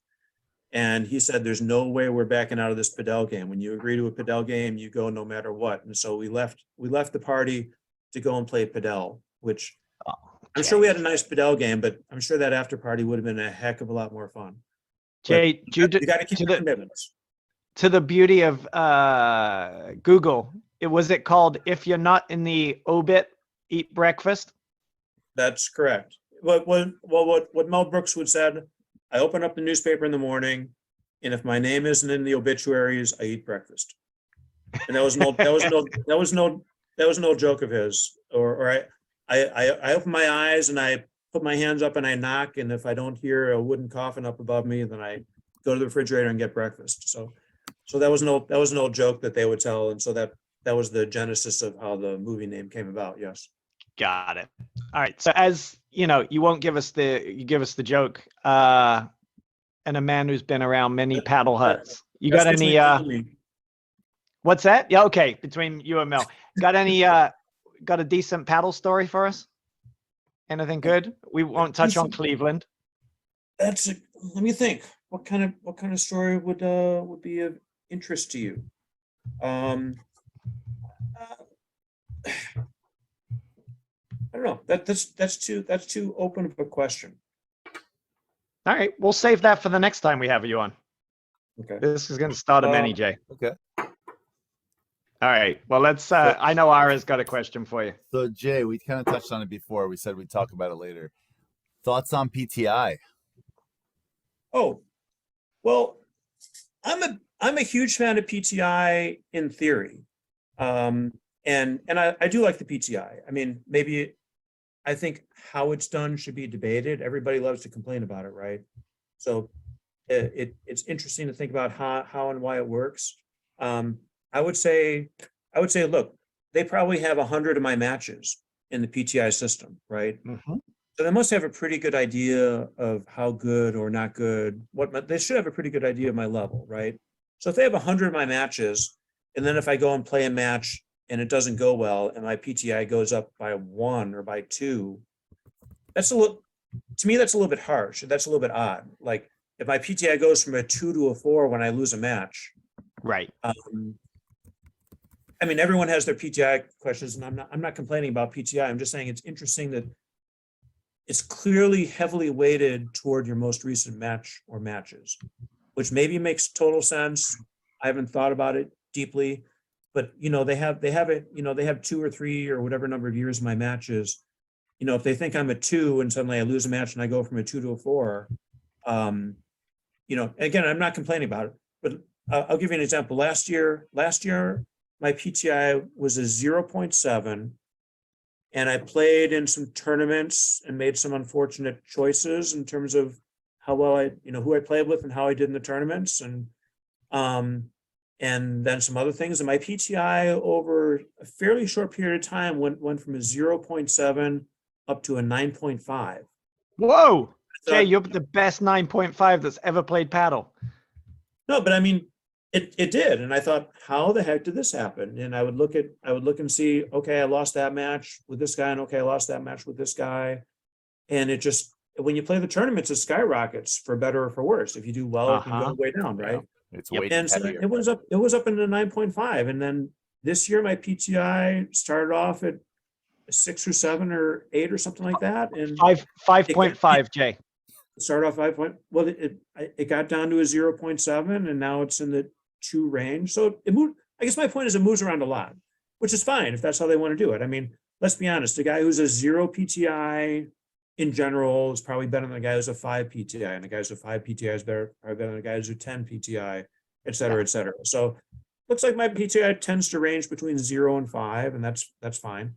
But it feels like it moves a lot depending on what happens in a match, as opposed to, like, it seems like it could hone in and say, boy, that guy's really probably about a 2 PTI. And then if you have a match that you do well, or if you have a match you do poorly, maybe it shouldn't go up or down, by 1 or 2 points. But I'm a big fan of the PTI, in part because my game is not flashy. Well, let's put it this way. Look, I'm a very analytical guy, and I think about, like, how can I win this match? How can I take my strengths and my weaknesses? How can I take my partner's strengths and my partner's weaknesses, the guys I'm playing, and how can we put this all together? And how can we come up with a strategy of how we're going to win this match? And I think back to Bear Bryant, who said, I don't know if he really said it, but he said something like, I can take mine and beat yours, and then I can take your player. I'm paraphrasing, but then he said, I can take mine and beat yours, and I can take yours and beat mine, which, his point was that he could take his players and beat you, or he's a better coach than you, and he can take your players and beat his team. And so, whether that's true or not, I mean, I'm a big proponent of, if you go in with the right strategy, you don't have a chance to win every match, but you have a chance to make things interesting, or at least to make it a lot closer. And obviously, other people have a very different view of paddle. I remember playing a match against Uline with, I'll never forget, I was playing with Paulo Gonzalez, who was a new player, but just amazing player, but brand new. Yep. We're playing against Uline. And before the match, I start to go to him and I say, okay, Paul, this is what Brian does, and this is what we have to do, this is what we have to think about, blah, blah, blah. And he put his hands up and he said, Jay, just wait right there. I don't know if you're telling me this for your benefit or for mine, but I'm just going to play my game. Okay, if you want to go up against Brian Uline and just play your game, just wing it. Have at it, baby. Have at it. But obviously that's not the way my brain works. I can't do that. So I really enjoy trying to figure out how where you can hit the ball. It's a safe spot, where you can hit the ball to make the guy hit the drive that he maybe shouldn't be hitting, where you can drive the ball that maybe makes him pop up the volley so you or your partner can go in and clean up, how you can get into transition points and beat guys who are not necessarily as, I mean, look, the best players, the Johans of the world, the best players are so good at transition points. And the new players tend to be so bad at transition points, and they tend to make really questionable decisions, right? So So if you're playing a really good new player, you want to get him in these goofy transition points and hope that they make goofy choices, right? And you can actually go a long way with that.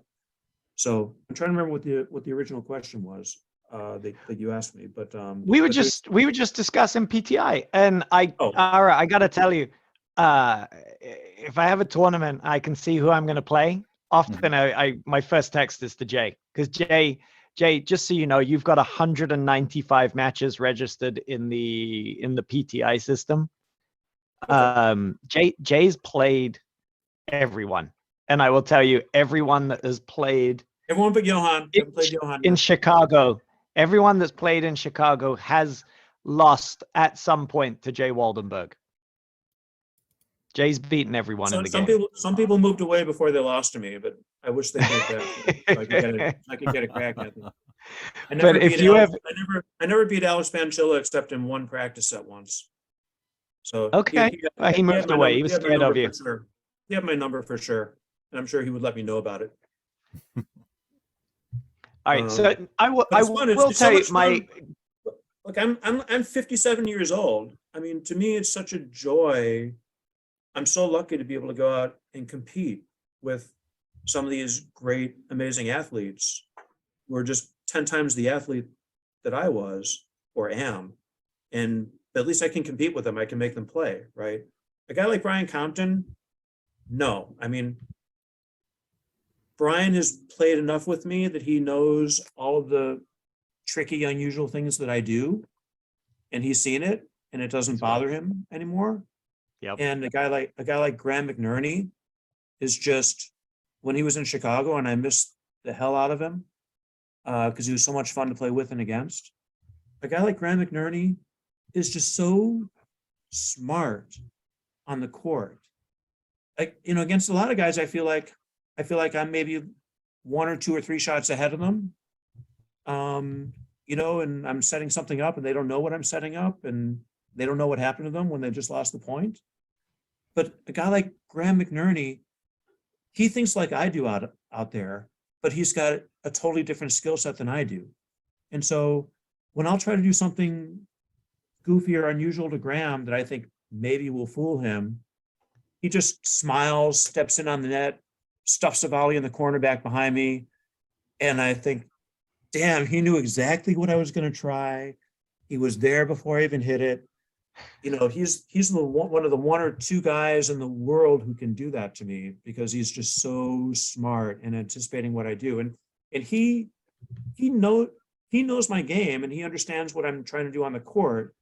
And I feel the same way about him. And that's, he shocked the world by saying that I was one of his favorite partners, which was just one of the nicest things anyone has ever I was going to say that to her about me.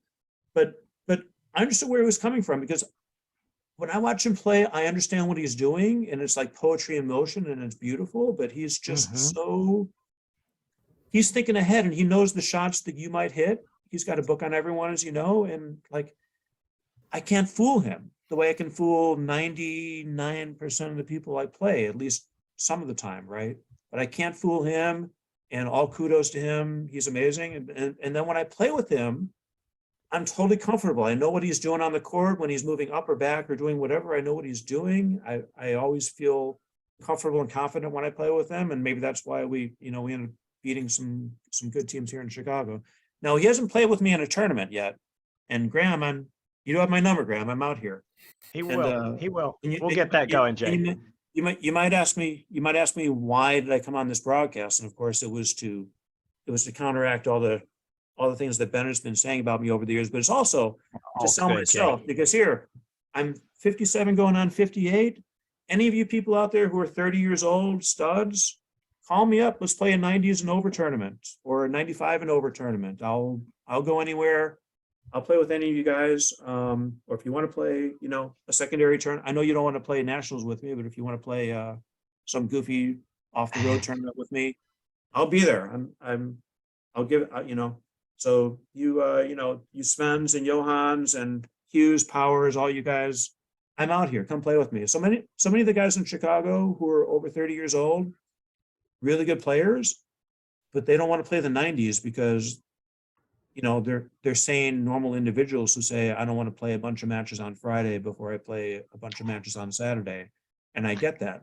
But I know there are some paddle whores out there who like to do that, and hit me up. I'll fly anywhere, play any of those tournaments with you. I'm for sale. Come and get me. Hey, Oh, I got to tell you, I think the 90s should be a 3-man event.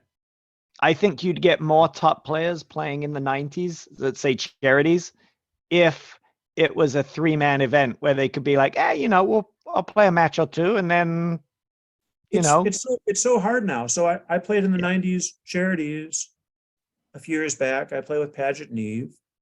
It was a 32 draw. You have 5 matches on that Friday. Yeah. And then you're going and playing charities, which you might be playing another 5 matches, give or take. 10 high-level matches in 2 days. I played 12 matches that weekend. Yep. And that's not easy on the body. Let's just be clear.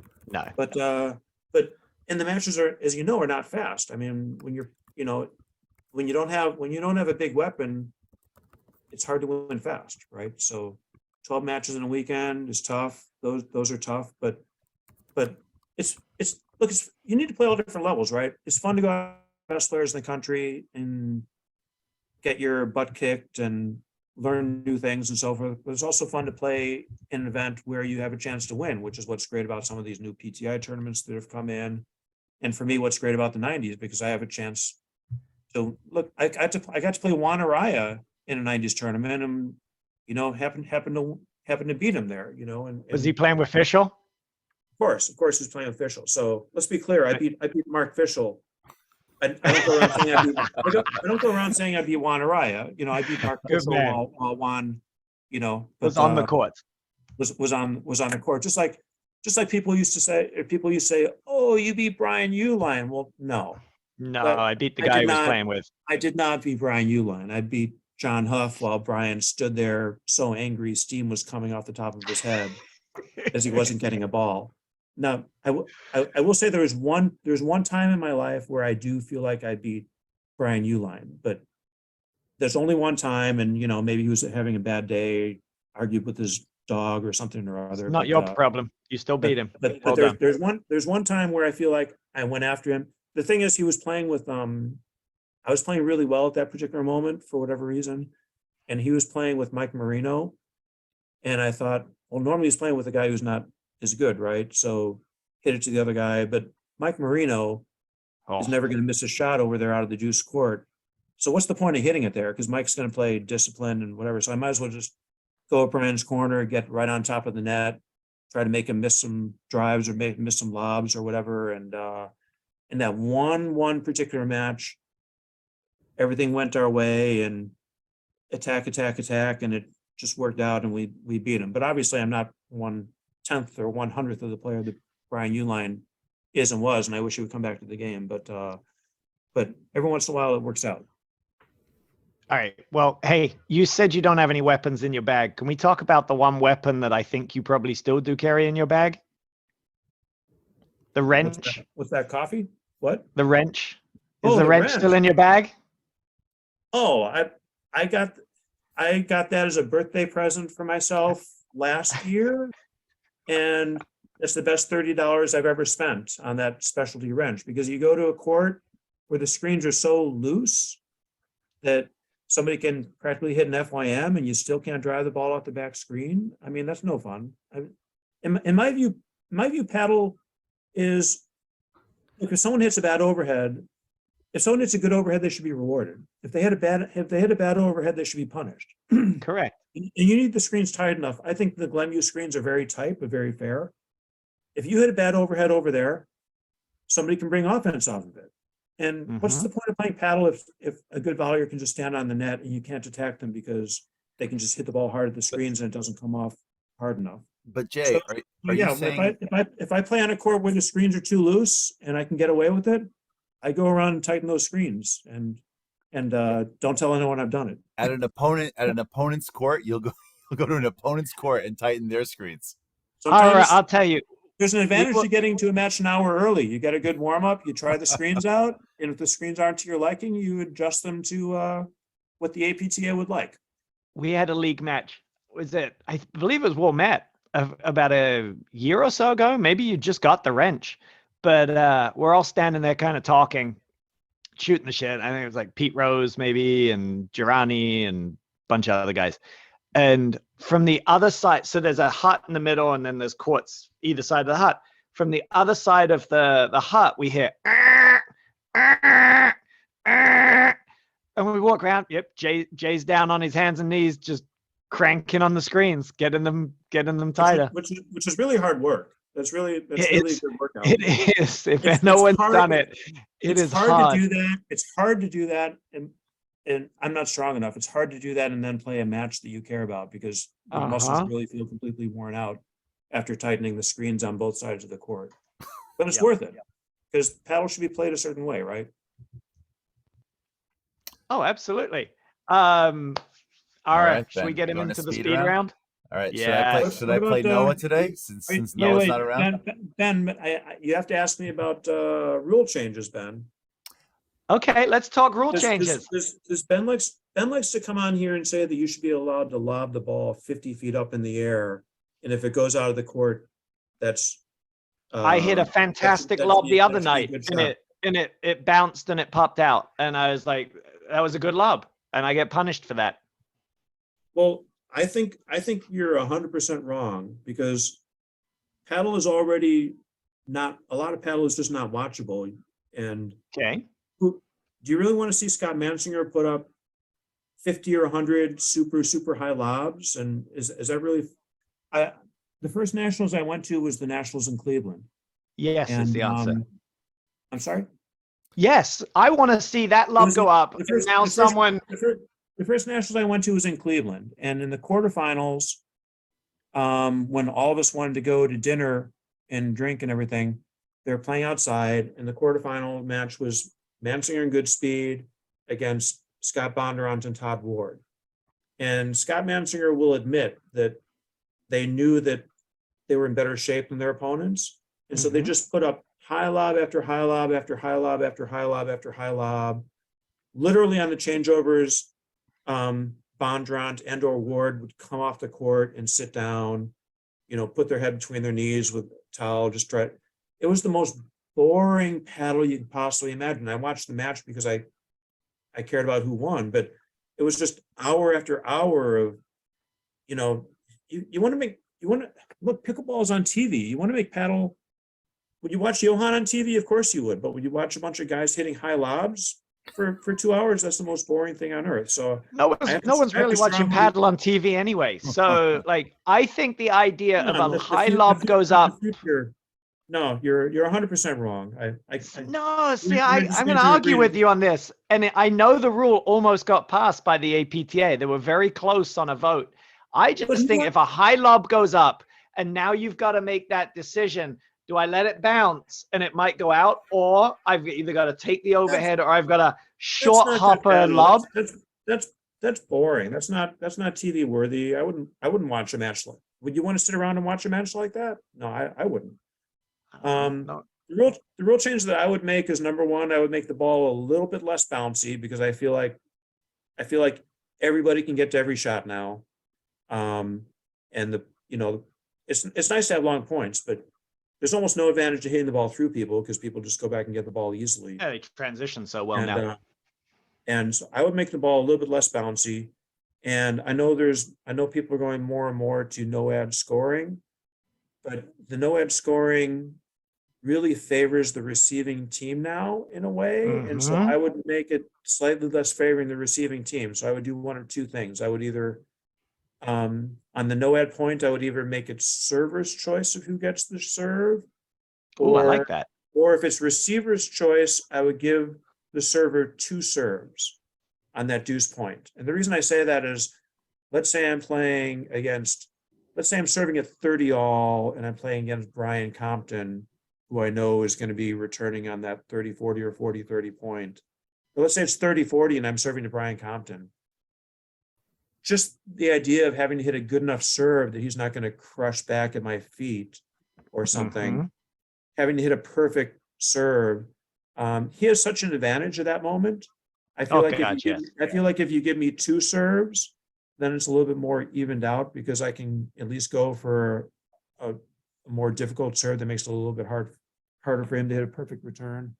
Yep. And that kind of evens it out. But when you're serving a 30-40 and you know to win that game, you're going to have to beat Brian Compton twice in a row. I mean, that is just that's an impossible task, basically. Yes. No, I fully agree with you. So 2 serves, and you definitely want the lob rule to change. I like that. I'll tell him in. I want. Wouldn't you love to see paddle get to the point where it can be on TV and make some real money Look, wouldn't you love for the best paddle players to be able to make a living playing paddle? I think it'd be great. So I think it would be great. You got to get it on TV. You got to make it a little bit more. You got to give it a little bit more. Because I mean, watching Sven and Mick and Johan and Steven play, that's a super fun, interesting match. But watching the match where guys lob and lob and lob and lob and lob and lob and whatever, that's not really fun to watch, right? You got to make it interesting to watch. Yeah, I don't know. I struggle with the watching on TV. Pickleball, so many people are playing it now that, they watch it and they see the fast, quick rallies, but paddle's difficult, and not as many people have access to it. And if you watch Johan and those guys, I keep saying his name. If you watch some of those great players play a match, it's exciting and it's fun. Look, because we know what we're watching. I watch Johan play and I say, I want to try some of those shots. I'm going to go out and hit what he hits. I'm going to go try it. Now, of course, I can't do it. It never works. It goes in the net or hits the back screen. It doesn't go in. But watching them excites me to want to go out and play and try it. And I have to think that watching some of these great athletes play is going to interest other people as well. Paddle is a lot more interesting to watch than 4 people standing in the net at pickleball hitting little dinks. And you're preaching to the choir. But to Ben's point, it is if you know what you're watching, right? Like a lot of I people think it's watch amazing if you know what you're watching. Yeah, they'll be like, "What? This doesn't look great." And we're watching like, "Oh my god, that was an amazing shot." I think you have to know what you're watching, right? I think paddle's a tough sell for the general population. If Noah were on, I would ask him if he thinks the ball has changed over the years, because when I used to play with Gambino and Uline, Chris would say to me, Jay, don't give him the same lob 3 times in a row or the point's going to be over. And Chris was right. If you give Uline the same lob 3 or even 2 times in a row, he would find a way to hit an overhead that defied physics. He used to hit these shots that would hit either the side screen and drop straight down or the back screen and drop straight down. And the best players in the game could not scrape that ball off the screen and get it back. But I don't know if the ball's changed or the screen's changed. But Jay, I'll tell you, I know exactly what Noah would say, and I'll tell you off air because I don't want to touch on any legalities or get in trouble. So I will absolutely tell you off air what Noah would say to you, and but yeah, we can definitely talk about it. But while we're mentioning Noah, Ara, do you want to pretend to be Noah for a minute? Let's do it. We're on to the speed round, Jay. We have a bunch of questions here. We want to know what your answers are quick, right? So when you're flying, when you're traveling, you mentioned you travel a lot. Do you use a neck pillow or not? I have never tried or used a neck pillow, but I'm all about radical acceptance. And if you find a neck pillow to be beneficial for your life, I'm not going to judge you. He won't hold it against you, Ara. All right. See, there's other people like me out there. I haven't tried it. People seem to like it. Jay, besides you, who's winning nationals this year? Besides me? Well, so Ara, we're in the hut the other night. I haven't seen my draw yet. We're in the hut the other night, and so someone goes, "What's the prize money for nationals this year?" And Jay's like, "Fuck no, I'm not getting any of it. I don't know what it is." Who do you think's gonna win? So first of all, I guess I hope that I play Johan. I mean, preferably in the finals, but I'd hope to play him in any round because I haven't played him yet. Yep. And if I play him, I want to get the full Johan. I want him to hit me over and over. I have this fantasy. I want him to hit me over and over. And after every time I get hit, I want to go up to the net and give him a big hug and say, I love you in your game. Let's go back and play again, and then get hit again. I want him to hit me over and over, but we have to have a hug after every time that he hits me hard. But I want to get the Johan experience. He's the one guy that I haven't played. Well, I haven't played many tournaments these last few years. Let's be honest. I mean, tournaments are just harder and harder to play. It's harder and harder to play. I played Cincinnati. We played 5 matches in a day. That's hard. In fact, Ben and I played a tournament. Ben and I played the Cabin Fever. We played Cabin Fever. Okay. I'm 57 and I'm playing the ad. Mm-hmm. Ben Ashford, teaching pro, what, 47? Hey, get the fuck out of here. You're 47 and you played the deuce. And 43. Who couldn't, how old are you? 43. My back seized up. 43? He's 43. Yeah. I was running all around in the ad for 5 matches. Ben couldn't make it out for the 5th match. I played the match. My back seized up. I'm also on a court 40 hours a week running around it, plus playing. My back seized up. Don't get defensive. I'm just telling you, I can't control when my back seizes up or not. I couldn't fucking move. I'm just putting in air quotes. He played the final match. If by play, I kind of walked in through that. And swing wildly at every ball, and so, let's just say you're not. I didn't realize there was money on the line in that match. But let's just say you're not. No, nor did I. But let's just say you're not going to be playing flat-footed and just wailing away at the ball. No. So I'm just making fun of Ben slightly because I'm 14 years his senior and I was playing the. But my point is that was 5 matches in a day. That's really hard on the body. I can kind of sort of do it, but that's really hard on the body. Like we had one singles tournament here in Chicago years and years back, and they decided to play it all in one day, and that was playing that tournament was one of the worst decisions I've ever made in my life. I was in that tournament. I was fortunate enough to make it to the semifinals, and I was playing Drew Everly, and somehow or other I beat Drew Everly in straight sets. It's one of my athletic highlights of my life. And what an amazing player. He was, Peter Burke used to say, if Drew isn't the best player in the country, he's certainly in the conversation. Definitely. And nobody expected me to win that match. I didn't expect me to win that match, but somehow I beat him 7-5, 7-5. And I literally could not bend my back 1 inch after that match. And I said, okay, we're playing the finals tomorrow, right? And they said, no, everybody's here. The food's here. The beer's here. You're going on in 20 minutes. And I wasn't sure whether to play or default, but I played it, played Dane Schmigdahl, and somehow or other, I won the first set, and then my back totally went out. And I lost the next 2 sets, like 1 and 2. And that was the last paddle match I played for about 3 or 4 months. I couldn't do anything after that. So these tournaments are just really hard on the body. And so I played less and less, but it's fun to play, but it gets harder and harder, right? So I'm a big fan of spreading the tournaments out into more days, but I know there are people who need to get back to work and so forth too. So I know there's the push and pull. So I don't know who's winning nationals. I'm rooting big time for Graham because he's amazing and smart and a good player and hasn't won yet. And Graham and who's he playing with? Nolan. Thomas? Yeah. Cool. I like that team. So I got to root for Graham. I got to root for Johan because every match I get to watch Johan play is joy and a celebration of life and paddle. So I have to root for him to go a long way. It's hard for me to say these new teams that are coming up, is Humphreys and Osen-Koenig, are they going to, get over the hump or not this year or next year? It's hard to say. It's just fun to watch all these guys play. I mean, any of them can do it, right? What makes paddle fun is the matchups and the difference in matchups, right? When you have 2 different teams who play 2 different styles, or if they play the same style, seeing a Juan play against a Johan or what have you. I mean, that's just super fun. Yeah. All right, Jay. What kind of music do you listen to? What's your favorite band? Oh, favorite band.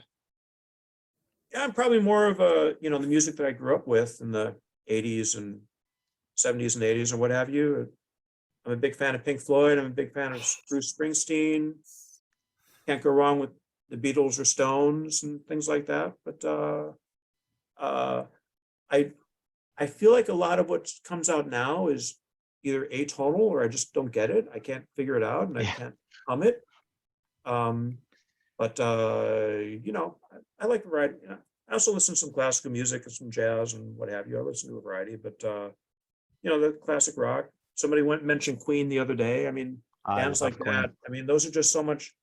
There's so much fun and there's so much joy in their songs, right? You just want to get up and dance to them and stuff. There's, you know.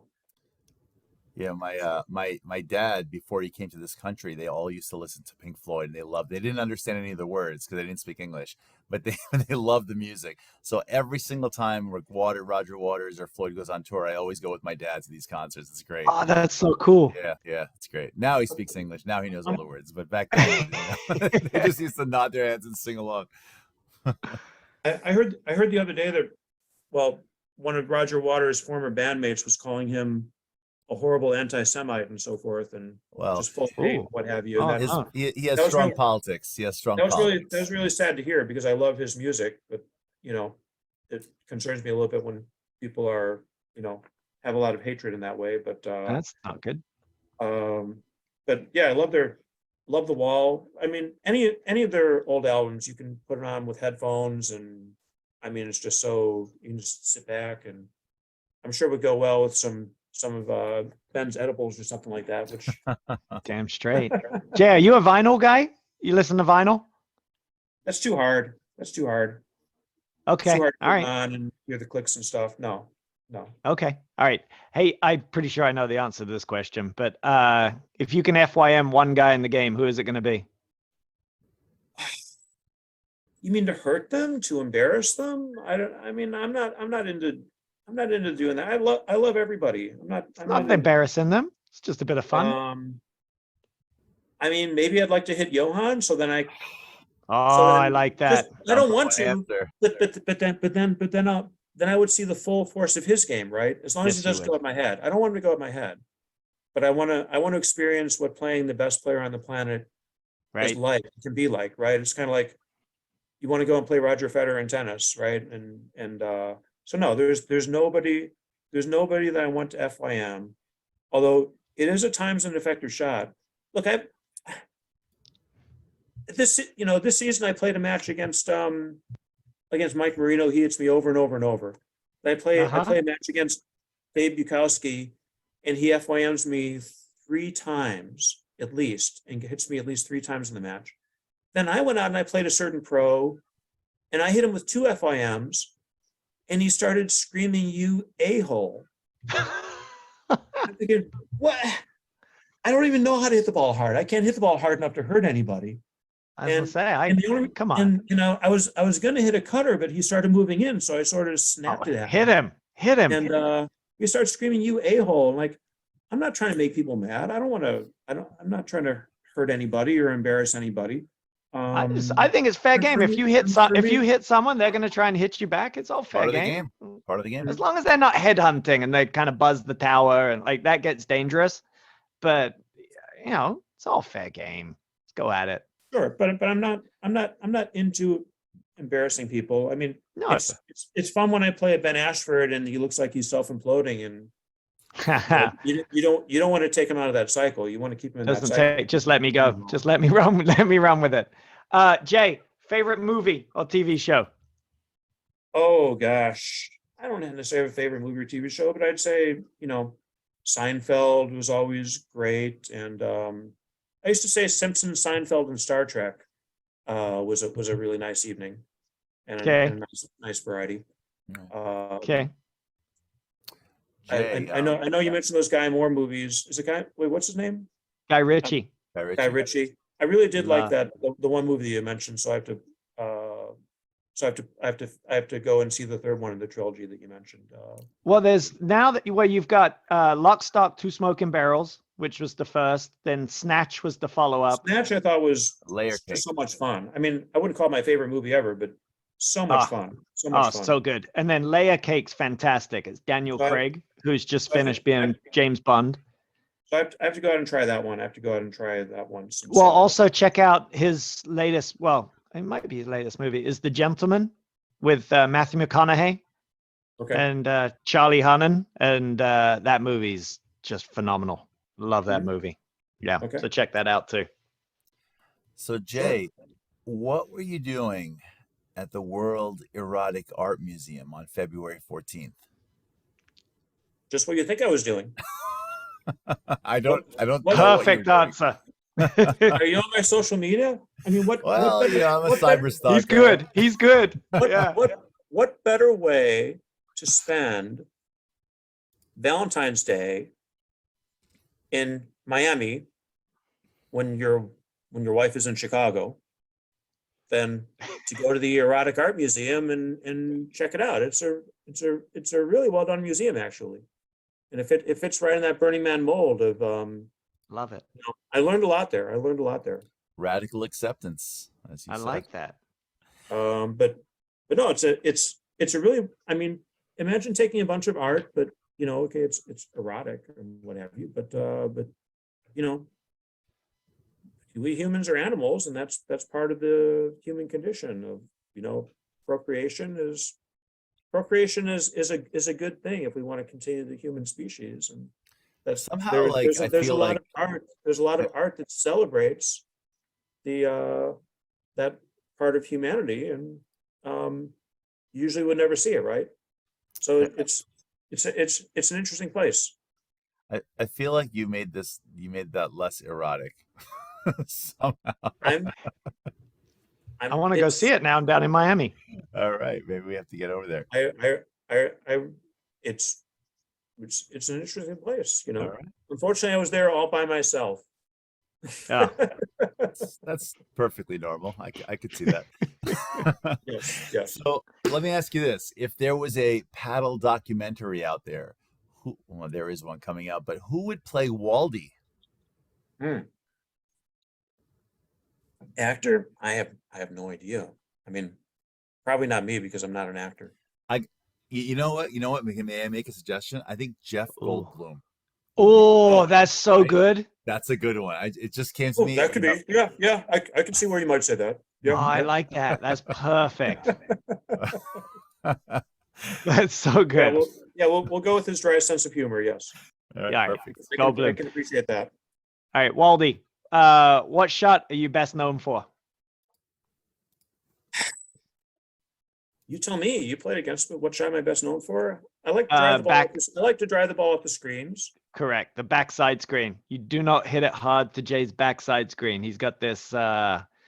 He pulls the trigger, and it's hard to read. He'll pull some cross court. He'll go down the line on it. He loves a little let cord winner off the down the line backside screen. I love to hit the net cord, and You want to tell that story, Jay?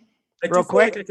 Okay, sure. I do feel like I can move the ball around to different places off the back screen for whatever reason, and I can hit the ball close to the net cord or hit the net cord quite a bit.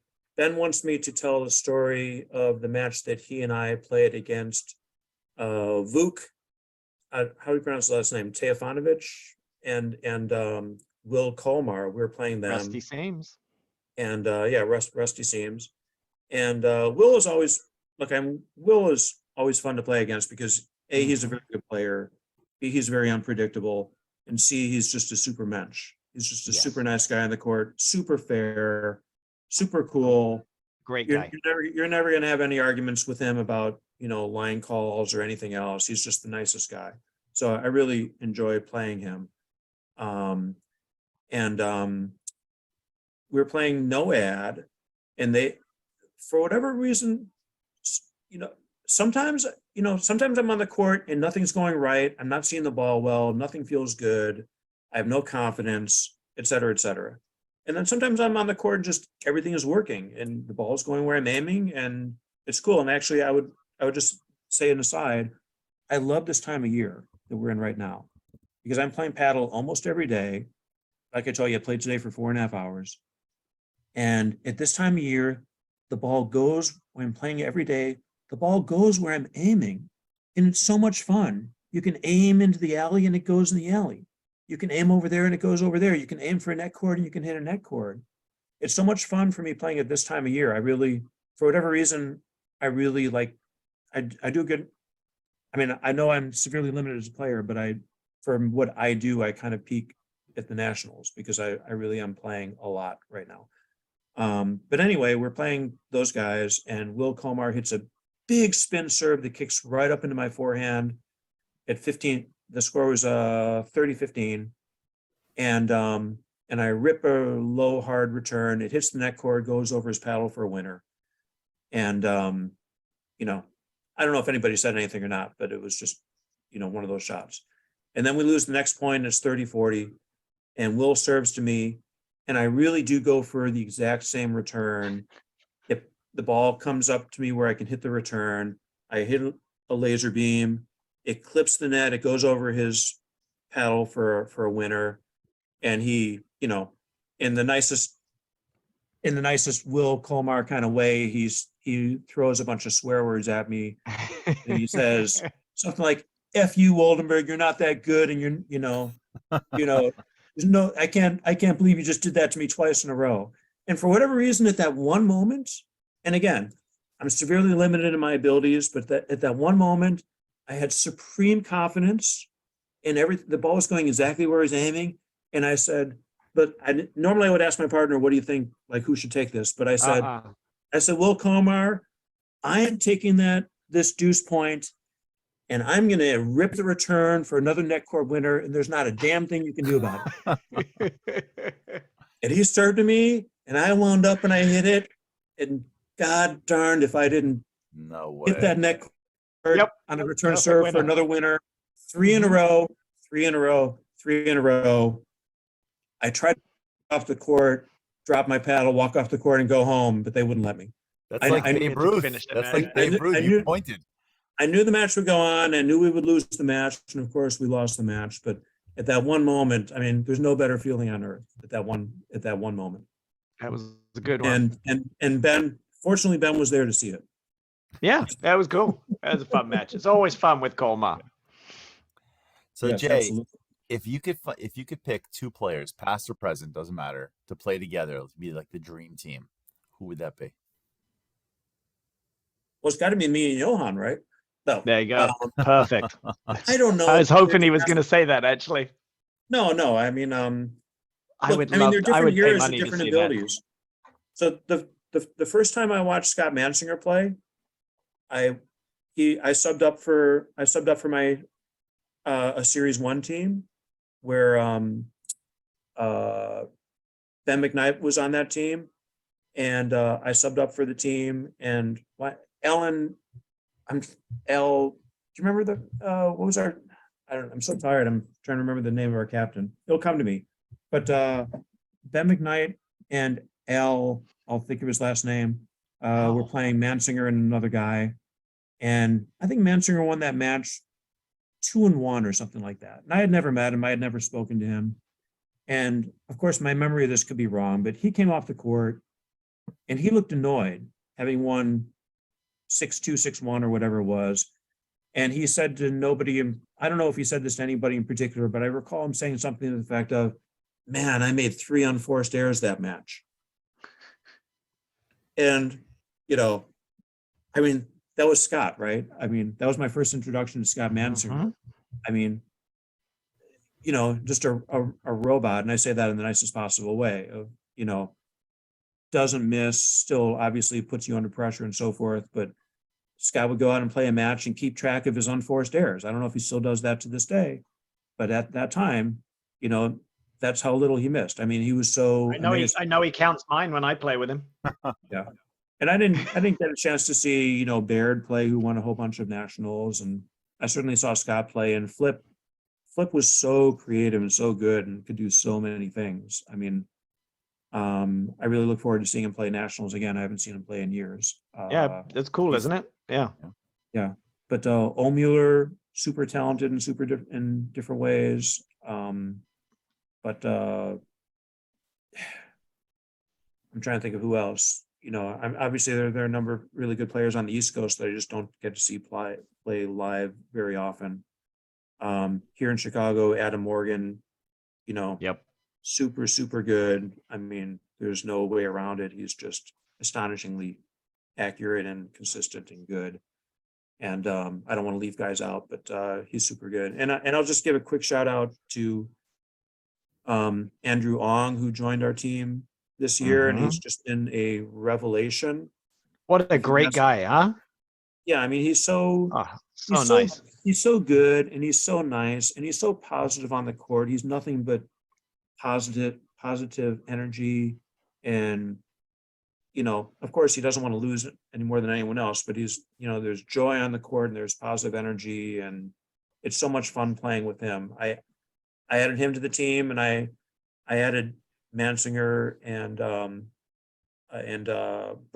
Peter Burka to our team. And I thought, okay, now I have to let Burka play court one with Andrew, because Burka is so darn good. And so that was the right move to make. But boy, every match I don't get to play with Andrew is, that an opportunity lost, because he's so much fun to play with. He's so amazing. So shout out to him.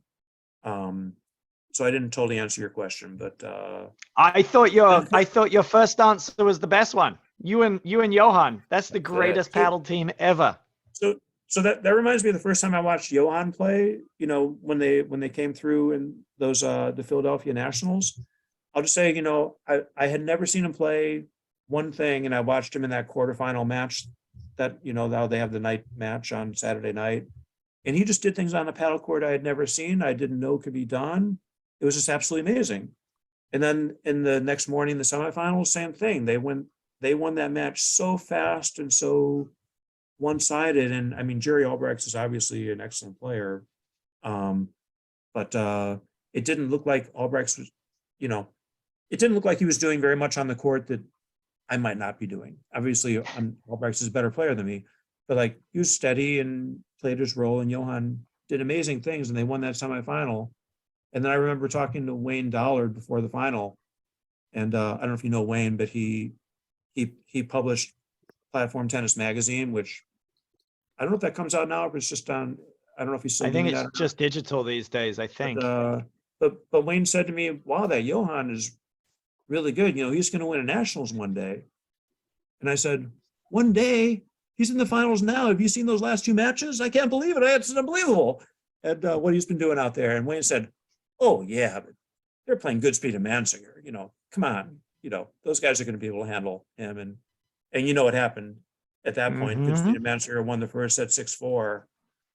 And then they only won one more game. And as an aside, I looked at after the second set, I looked at my watch, and I said, I was so sad, because I thought, oh, I have to go to the airport in 20 minutes, and I'm going to miss the third set of this finals. Well, I didn't miss the third set of that finals. All right. Jay, let me ask you a question. Yes, sir. Are you a foot faulter, or do you lie about it? Jay does not foot fault. I don't think I'm a foot faulter, am I? No, not in the slightest. Really? All right. No. You're unique. You're like a unicorn out there. Look, I will. Well, I came from a tennis background, so I've never really learned the step serve that these guys are hitting. I played with Scott Mansinger today. He doesn't football, but he steps in and hits the ball and then puts his foot down. A lot of people. He's very worried about foot faulting, though. He doesn't want to get busted. I know. But my point is, a lot of people hit that serve. I've never learned that serve. I'm pretty much just hitting a tennis serve where you put your feet together and then jump up and hit the ball.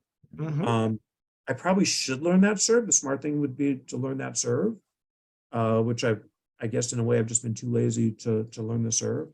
But I will say that my experience in playing paddle is there is no greater sin in the paddle world than to ask a teaching pro to please not foot fault. I've done that once or twice in my life, and every time I've done it, I've regretted it deeply, because they don't like that. They don't like that. I've been there's a player here in Chicago that I asked him not to foot fault in a tournament, and I don't think he knew he was foot faulting. I didn't take the point. I just caught the ball and threw it back, and in my mind, his foot fault was so egregious that it kind of hurt my brain, and I just wanted to focus on the ball and return the ball. And I caught the ball, threw it back. I asked him not to foot fault. And then he threw another serve my way. And not only did he foot fault, but he missed the serve. And I didn't take the point. I threw it back and I said, like, you foot fault again, just please try not to do it. I said, I'm just going to lob it. And he served again to me. I lobbed the ball back. We played out the match. We won the match like 6-1, 6-2 or something like that. Never thought any more about the match. But someone who was very close to him came up to me that night and practically got into a fist fight with me. Come on. And then he'd had some beers in him, but he was literally poking me in the chest and pushing me back. He was bigger than me and stronger than me, poking me in the chest, pushing me back. He said, people say you're a blankety blank, and I've always defended you, but after that, never again, blah, blah, blah, blah, blah. And this guy unfriended me on Facebook, and I've never played a practice match with him again. And it's been 10 years probably. Jeez. So people really don't like it when you ask them, and I never took the point, but people really don't like it when you ask them not to foot fault. So You gotta do the you gotta do the Doug Jones one. Really try to keep my mouth shut and not say anything, because people are pretty emotional about that. Well, Eric West spoke last week. Doug Jones just catches the ball and throws it back and goes, "Hey, let's try this again." I think this is the Maybe he best has the answer we've personality ever where had. he can get away.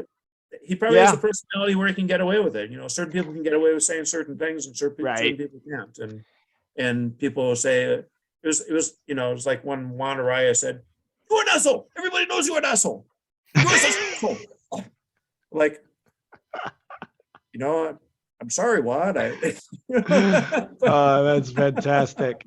Like, I guess I somehow bring that out in people, but I just try to play with joy and fun. I try to have fun. I love it. I think that Ben would admit, after playing with me for this year, I think that Ben would admit that I'm all about the joy out there, and I'm trying to have fun. Yeah, I love playing with you. Have fun, and I don't take it super seriously, right? I want to win, but I don't take it super seriously. Would you agree with that? No, and Jay, I love being on the court with you. I'm excited. We've got a match tomorrow night together. Hopefully we get a win, but we'll have some fun. And Jay can carry me for hopefully one more evening this season, and then hopefully, if everything goes well, he gets Marek Chavinsky back. Yeah, let's hope we make the finals and Marek is there. If we make the finals. So, Jay, I got to tell you, we have left so many questions for you on the table, and it's getting late. I know, especially for Ara on the East Coast. But just from me, we have to have you on again. I love having you on. I think you're truly one of the most interesting people I've ever met, and just awesome for the game of paddle. So when you play against me, ignore everything I say to you. It's not, it's truly just in heat. I love you. I think you're awesome. And we'll get you out of here late on a Sunday night. And we really do appreciate you being on the show, Jay. And I know Ara especially was very excited that you were coming on. So Ara, you want to close us out? You have to ask me who my favorite superhero is. I know that's one of your favorite questions. Oh, okay. He's been waiting for that. Who's your favorite superhero, Jay? Who we got?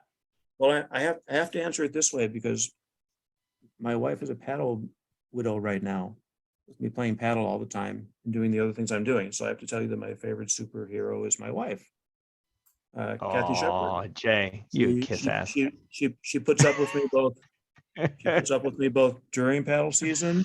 Is there music we can play in the background right now? Is there like nice music? I'll edit some in. I'll put some in. Yeah. I have to be quiet because I don't know where other people in my family are. But I just gonna have to give a shout out to her. She's a pediatrician. She cares so much about people. She's super patient, super nice, smart, funny. That's awesome. She's my, definitely my superhero. And does she play paddle though? She has never picked up a paddle. She's never expressed any desire to watch any of my matches. But she does let me play. That's all that matters. She's definitely a good woman. She lets Jay out the house and puts up with him. So she's definitely The I mean, superhero answer is a good answer, Jay. Right. I'm in the doghouse right now because I was gone all weekend playing paddle and doing Burning Man things. We'll cut that up and send it to her. Just that part. She doesn't have to listen to the whole show. But Jay, we appreciate you. I will see you tomorrow evening. Make sure that back is strong and ready to go. And let's do it. And we're going to get you on again. All right. And don't be afraid to put up 1 or 2 lobs tomorrow, bud. 1 or 2. Depends. We'll see. Well, Thank you very much, Mr. Woldenberg. Absolutely. Nice to talk to you. Thank you. A lot of fun and great to talk to you guys. And I'm curious what the reaction will be once this goes out to the world. It's going to be awesome. You're loved, Jay. All right. We'll get you out of here. Thank you, Jay. We'll see you tomorrow. Thank you, Jay. We'll see you soon. Okay. Bye-bye. Thank you so much. Thank you so much for listening to Inside the Wires. That was my friend and truly the most interesting man in the game of paddle. I hate playing him. I love playing with him. And he's just a good dude. If you're ever at a tournament and you see the name Jay Woldenberg, go find him and just get talking to him. He's just an interesting guy. He's super nice. Really, he's just a good dude. Like he says, he rubs some people the wrong way, me included, on the court at times. But there's nothing but love for Jay. He's a great guy. Appreciate you guys listening. We hope you enjoyed it, and we're out of here.